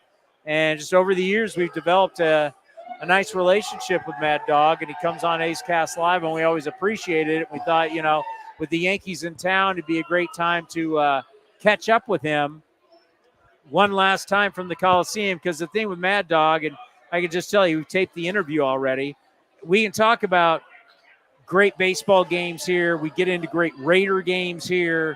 We talk about the Coliseum and what the Coliseum really has meant to sports.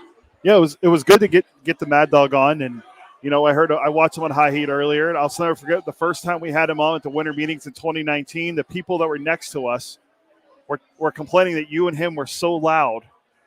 I'll never forget right? that. It was like, you understand you're talking. You got Mad Dog, and you're just loud because that's just the way. I'm just loud. You're a broadcaster. You're supposed to be. Well, it was two females, and they were doing a Spanish thing. It was La Vida Baseball is what they were called. I'll never forget. Is that still around? I haven't looked. We were at the convention center in San Diego at the winter meetings, and they were like soft talking, and then all of a sudden I come on, and it's just like, you would have thought I ruined their time in San Diego. And then all of a sudden here comes Mad Dog. How you doing, Christopher? Christopher, it's good to be here. Yeah. No, it's been great having the relationship with the Mad Plus, Dog. he's the only person I've ever seen in my life or hear and see call you Christopher. That is correct. Oh, by the way, Ken Griffey Jr. Reds jersey. I never won. I'm glad I didn't see that, because that's not my. Yeah, I get it. You remember that's not my favorite era. you remember him as a White Sox. I understand. That's not my favorite era of Ken Griffey Jr. That's your good friend Ken. So, Juan Soto out. Yeah. See the Martian butchered out in left field yesterday. Yeah. Oh. Yankees already locked up a playoff berth. But they're battling. Remember, they didn't make the playoffs last year. They're battling Cleveland for that top spot. I haven't checked the scores yet, but Michael told me Detroit's already down 5 runs, right? Was it 5-0? Wow, Baltimore stepping up today. I think he's watching some Yankee show. I sent this to you. If you think about the Orioles bullpen since July 1st, 4.85 ERA. Only the Angels and it's hard to believe I'm saying the Guardians. Only the Angels and the Guardians have been worse. Yeah, and the Orioles just recently we were off the air, but they DFA'd Craig Kimbrell. So Kimbrell, who they gave $13 million to, they DFA'd him. Sir Anthony Dominguez blew it again yesterday. I believe it was him that blew it against the Giants. They ended up walking off. But the Orioles bullpen has been a Achilles heel for them. For a team that's been pretty good, but their offense isn't really done. No, yesterday they won. Yeah, but I think they blew it in the ninth, and they ended up walking off. Santander. Yeah. Dinger. Yeah, they started the home run horn or siren, and then they ramped it up, and then they ramped it down because I thought it was going to be caught. Then they ramped it back up again. But, yeah, I think they blew it in the ninth, and then they ended up Santander at the home run. So I wonder if Andrew Friedman, who got all this criticism for years with the Dodgers, when the Dodgers hadn't won, and they've won in the COVID season, but before that, before 2020, Andrew Friedman caught a lot of flack for hanging on to the Gavin Luxes of the world and not bolstering the roster to go win the World Series. If Baltimore, I'm going to find if they win today, what do we got? 7 games, 8 games, whatever it is. Yeah, it's probably because we have 9, including tonight. So they're probably run there, yeah. So I have to think Baltimore is going to make the playoffs, right? They have a 5-game lead from the last wild card. But if things don't go well for them in the postseason, this was kind of hey, we're here to win the World Series year. They're not rebuilding anymore. They're not about being competitive. This was take down the Yankees in the East and win the World Series. At what point will Mike Elias go from, hey, bringing the Houston tear it down thing as one, you guys are brilliant. When will he start catching flack for, hey, you've got a team built to win now. You're not having to pay so many of these young, terrific players yet. At some point, you're going to have to pay them. You got to win now. You've got a bunch of talent that you won't part ways with. You didn't go out and bolster, whether it's the starting staff, because they've had a bunch of starters get hurt, and you didn't bolster the bullpen. You know, Eflin was a nice pickup, but that's not. So when will Mike Elias start to get those questions? What are you doing holding on to all these prospects? Because if you follow what the Astros did with Jeffrey Luno, that's obviously where Mike Elias learned from. They at least went out and made trades. They got Ryan Presley. They went out and got Justin Verlander. You know, they signed Brantley. They made moves that helped the team win for years. Mike Elias hasn't made that big move yet. I mean, yeah, he signed Kimbrel, but it backfired. I mean, he hasn't really he got Corbin Burns. That was a nice addition in the offseason, but that's about it. I mean, that's the biggest move. The rest of the guys have been like DFA guys and waiver claims and GMing scared. Hold on to what? We got to hold on. We got to hold on. It's hedge fund baseball. They're afraid to give up the prospects. We got to hold on. Well, they have the new ownership. I was going to say, it'd be interesting now with the new owners. Will they will they start re-signing guys like Houston? Remember, they signed Altuve, they signed Bregman, they re-signed those guys. But you always have to say at the right price. Yes, well, especially both those guys. There's the right price. Like Houston has their price on people. Altuve's already on his second contract with the Astros. If you exceed what they believe you're worth, they will let you go. Yeah, I mean, we saw it with Correa. Could happen with Bregman this year. The guy going tonight, Garrett Cole. Yeah, Cole. They have the Cole. If you're going out in the market for the top dollar, Jim Crane's going to let you go. But we're talking about this year, and if it doesn't end well, at what point where you'll be saying, "Hey, man, you've got a golden opportunity," and you're just holding on to prospects when you could be shipping those guys for. Yeah. Now, could work out great for him. And sometimes holding on to those chips can instead of just going all in for it. I'm just saying, will the criticism start to happen for Mike Elias? I think it has to, because you're in they're on the East Coast. They're in Baltimore. They're playing in the AL East. You have a chance to take down the Yankees. The Red Sox are down. Their window of opportunity is going to be open for a long time. Yeah, the window just opened mainly for them last year. That was after that the horrific years, and then they had the good year last year. They won the division. So I think that's when they capitalize on it. This year they're fighting to make the playoffs. And they added Corbin Burns. They've added guys. Well, they weren't fighting to make the playoffs. They were fighting for the division. Yeah. They were in first place. Yeah. Then they've been going back and forth, first place with the Yankees, and now they're falling apart. Yeah, now if you look at just the AL overall, because they're fighting like a team like Minnesota, the Twins are falling apart as well. And Rocco Baldelli. Where do I? He's come right up on me. He scares me. Yes, sir. We'll be in Sacramento with the A's. Yeah, we will be. Don't leave us. Stay with us.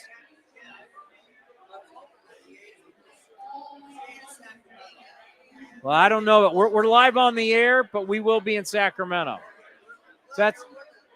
We'll be with the team.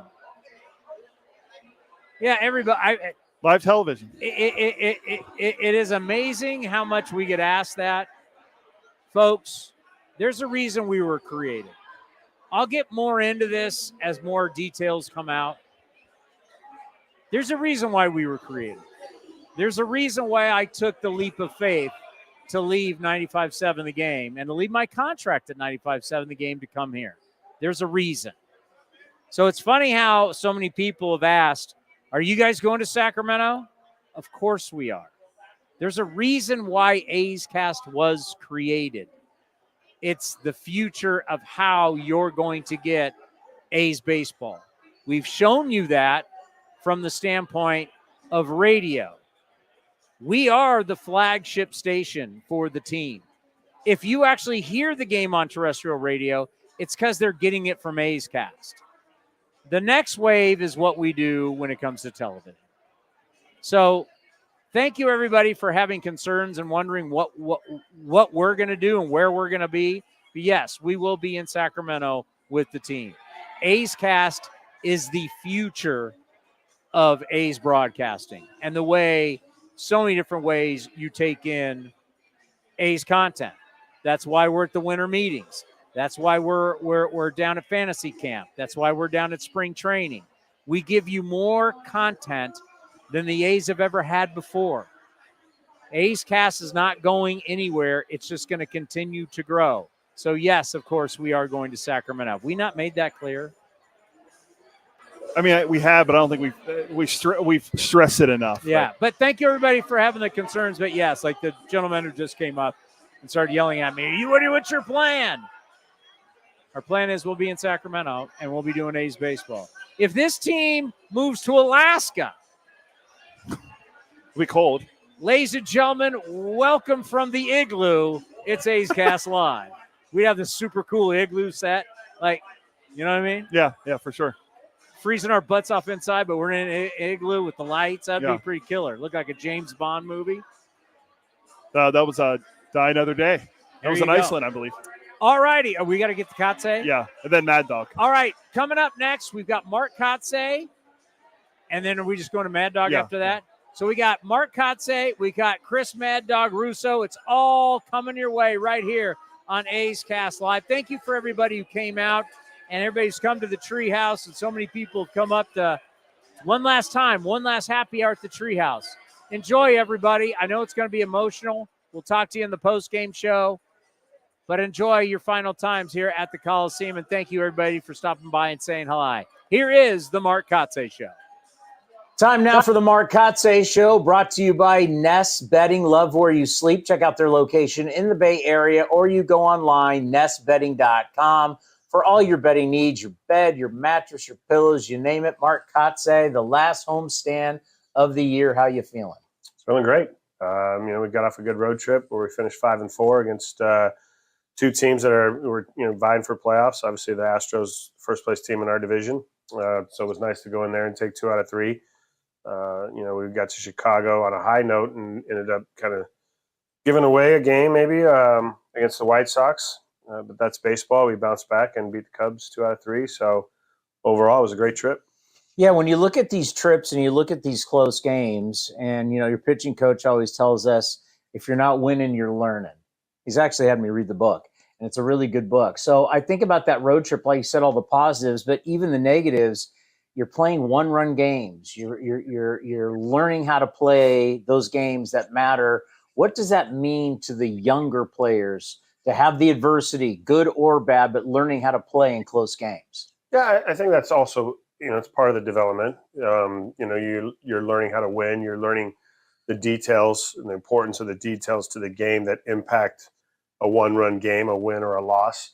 It's funny. I didn't really learn this and didn't think about it in a fashion until I became the manager, as to like what a great team does and what a good team does, and then what a battling team does. Great teams have the highest run differential, right? They score the most runs. So you don't play a ton of one-run games because you're beating teams. And they don't give up a lot of runs. And they don't give up a lot of runs. Now, you could look at Seattle, though, where Seattle doesn't score a ton of runs, but they don't give up a ton of runs. So you could measure them as a good team, but maybe not a great team, right? And this weekend, we're playing one of the better teams in the game with the Yankees, and they've got the pitching and they put up runs, right? So through this process of all of these one-run games, it's telling you, like, we're a good team. We compete in these games, and the goal is to be a great team.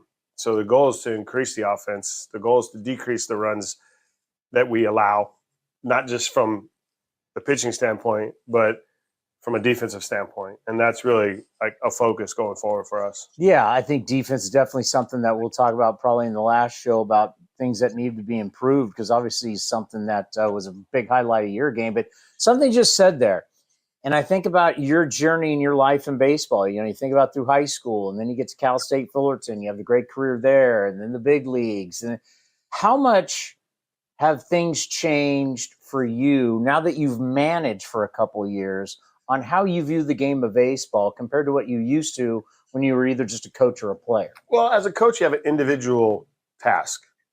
You're responsible for the pitching staff. You're responsible for the infield defense. So it's individualized. When you manage, you're trying to compartmentalize everything and be aware of everything, the impact that, all these decisions have, an impact on the game, on the result, and you carry the weight of the failure every night. You go home thinking about how you can impact an individual, how you can impact a group, how you can impact and just learn from the decision-making process. As a player, you're focused on yourself. That's the complete difference. Like, as a player, you go home, you go 3 for 4, you lose a game. Yeah, you're a little bit pissed that you lost a game, but hey, I went through 4, man. I mean, come on.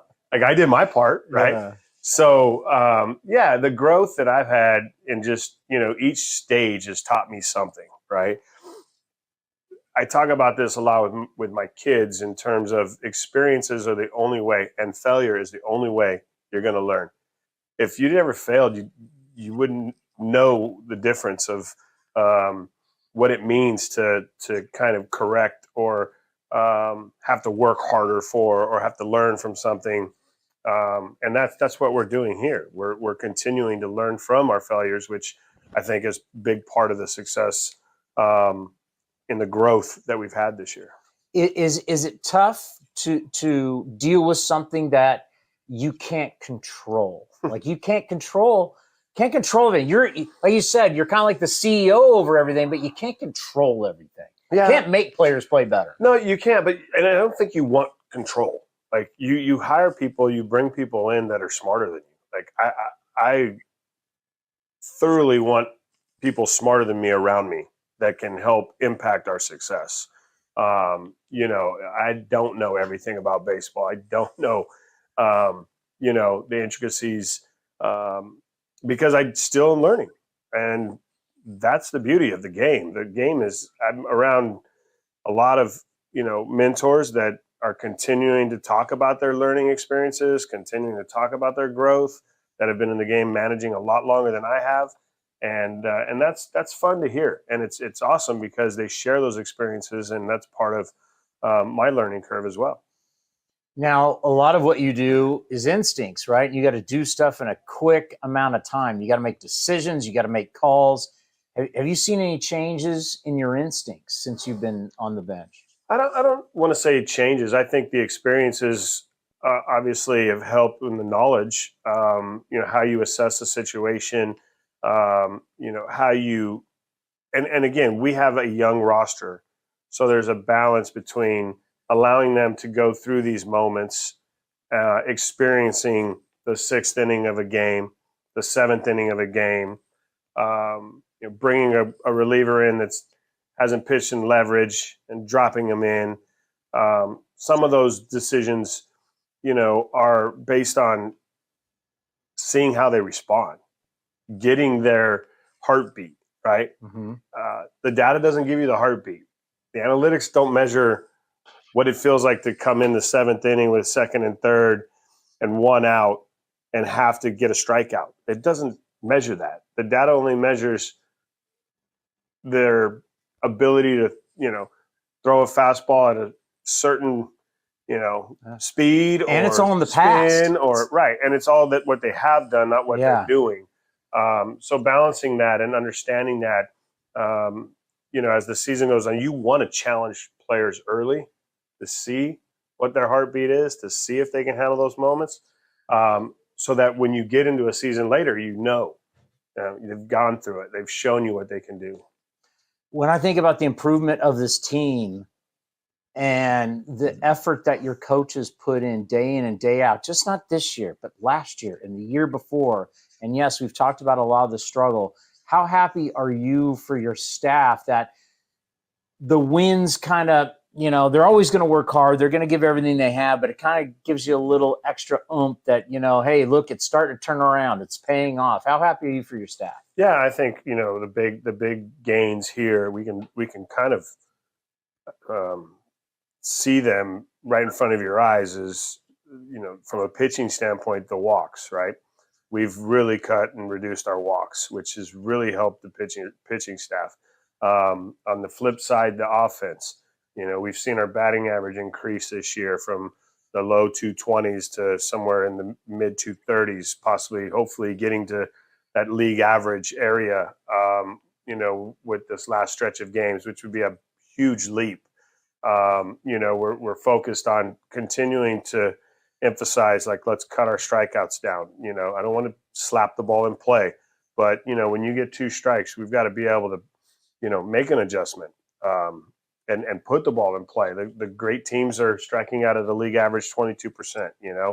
We've got guys above that and that aren't impacting the ball the way they need to if they're striking out at that level. So we're going to continue to work. We're going to continue to grind. We've got 9 games left to continue to preach these messages going into the offseason about how we're going to improve our club, how these guys are going to improve as individuals, as they go into their offseason. So the work never stops. But it is nice. It's been great for my coaches to see some players really start to become everyday major league players that you write in the lineup and let them go out and play. All right, so this is the last homestand, but we're taping this at the start. So we don't know how emotional we're all going to be because a lot of us, we've spent a good majority of our professional life here at the Coliseum. You've done it as a player, as a coach, now as a manager. But 1 or 2 of your kids were born in Oakland? Well, Grace was born in Reno, but while I was in Oakland Athletic in my first year in 2004 in April. Sienna was born in 2005 during the season in August. And Trey was born before I was traded from the A's to the Braves in the offseason of 2007.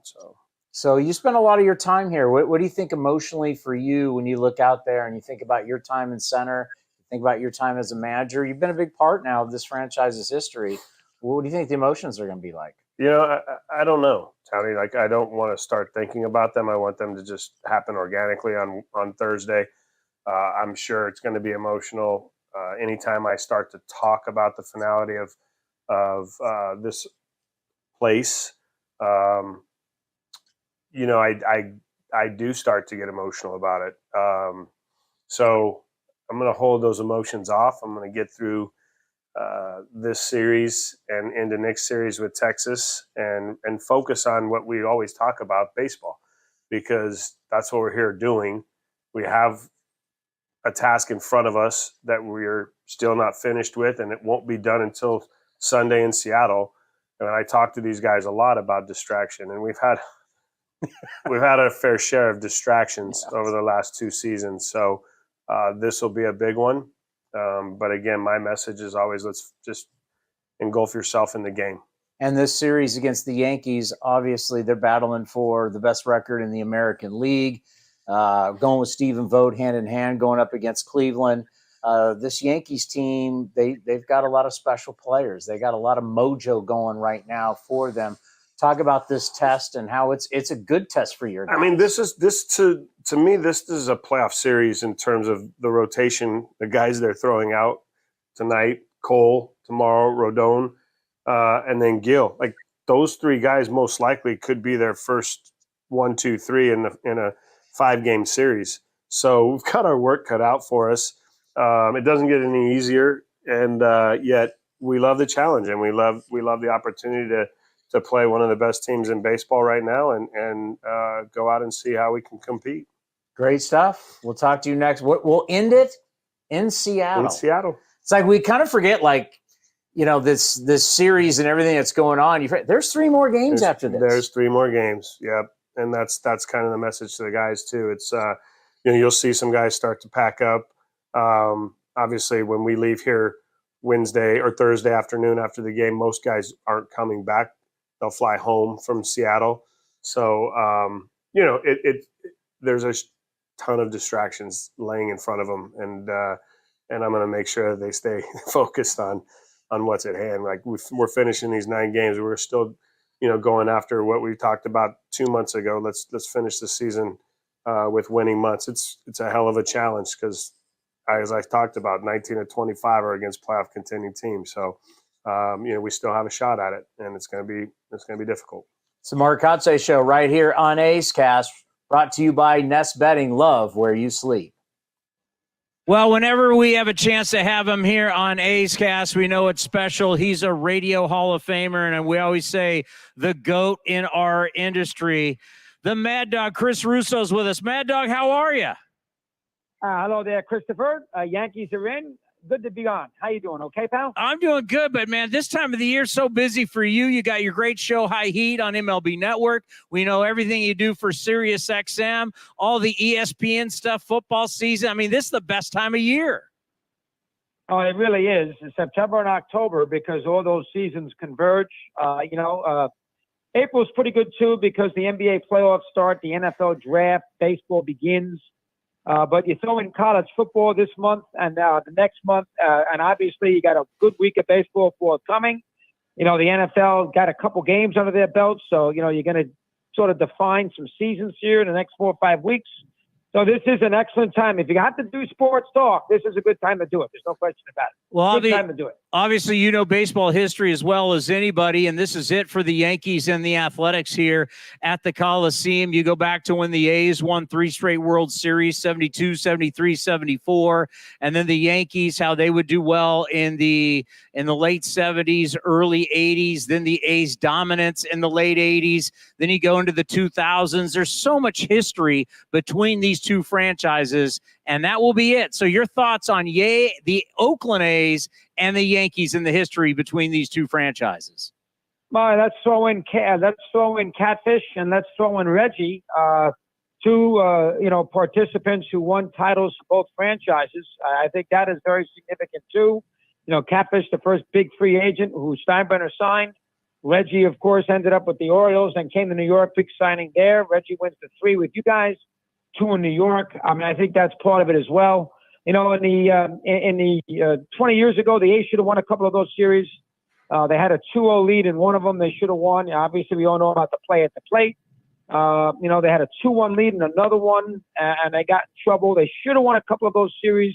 It's not all about, the talent level. They weren't as good. Bottom line is Mulder got beat badly in a Game 5 at Yankee Stadium. I was at that game. And, of course, 2-0 lead, you got to win that series, and they didn't do it. That was the same series, matter of fact, in which they lost. And they had Clemens in big trouble. They had a chance to win a Game 5 out there in Oakland, and the Yankees got 7 runs in the first inning. And let's not forget that either. But, listen, the A's have, they've won, 4 championships, probably could have won a couple of more. I mean, they let that one slip away against, the Dodgers and the Reds. They probably should have won another one with Russo. They had a big-time team. We all know that.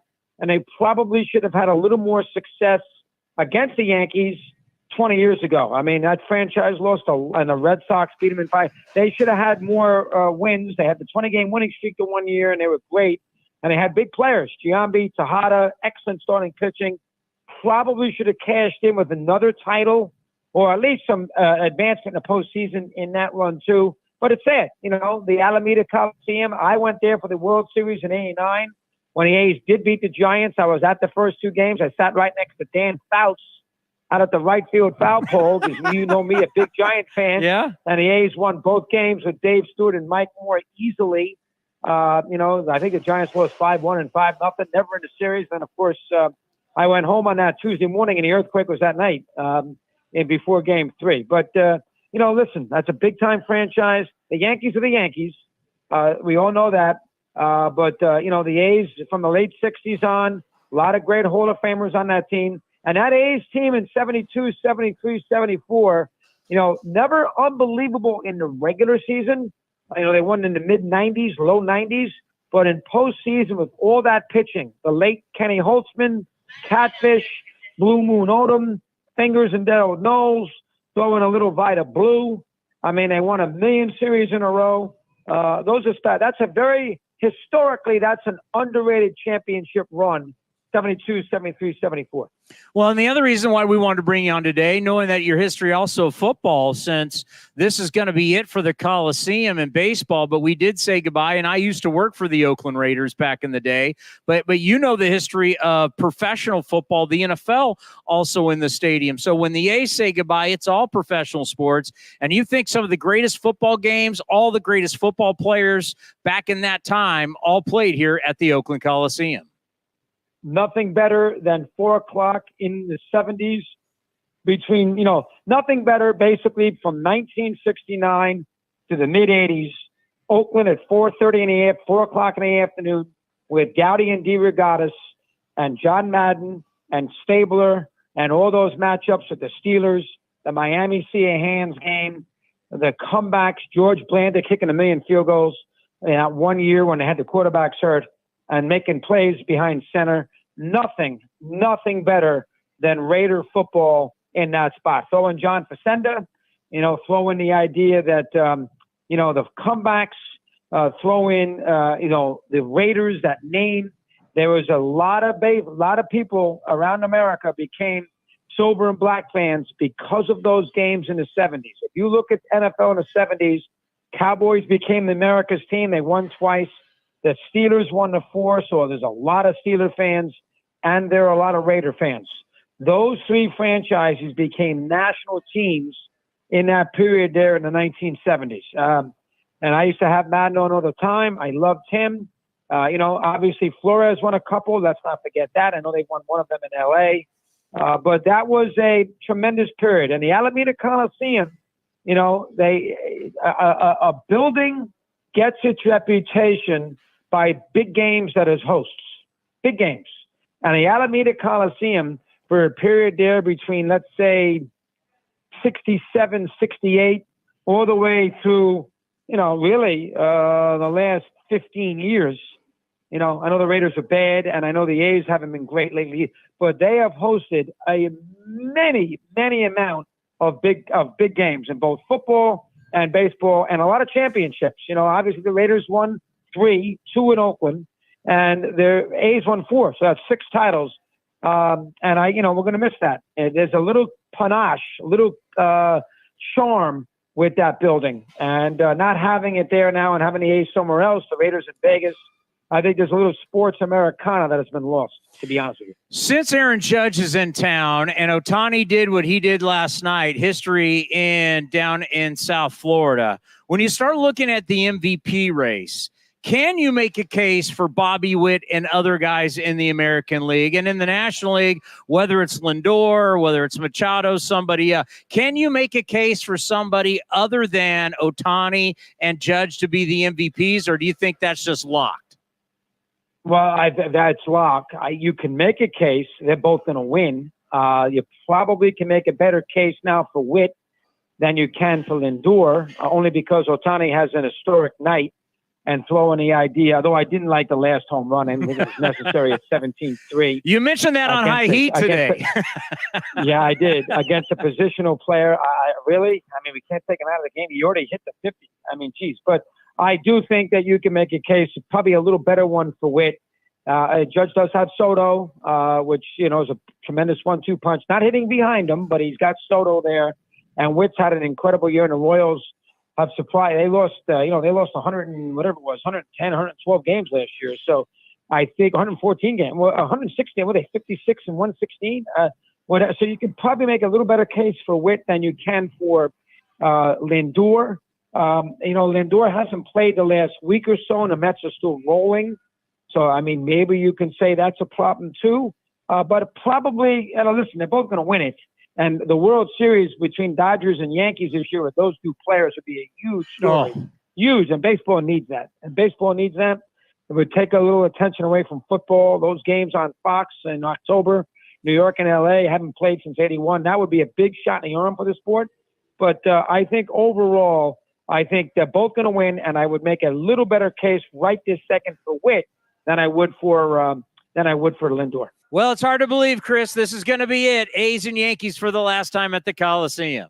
Yeah, and they got a big good last week with the Yankees in Texas, some sellouts, there'll be some enthusiasm. And I tell you, the A's have been feisty. He's done a good job as the manager. They've been feisty. But good for you, Chris. That's a good move. I'm glad to see it. I love you, and I appreciate you having me on today. You keep up the good work here. Well, keep doing everything you're doing. Like I always say, you're the best that's ever done it in our business, and I love Mike and the Mad Dog, whenever people reflect on that, because it's the greatest show that ever happened in sports talk radio, and what you've done with your career is amazing. You're an inspiration. Thank you for always coming on. We appreciate it. We'll talk to you soon. You be well. Knock them dead. Beat the Yankees a couple times. Make me happy. Beat the Yankees. Beat the Take care, Mad Dog. Okay. This has been a presentation of the Oakland Athletics.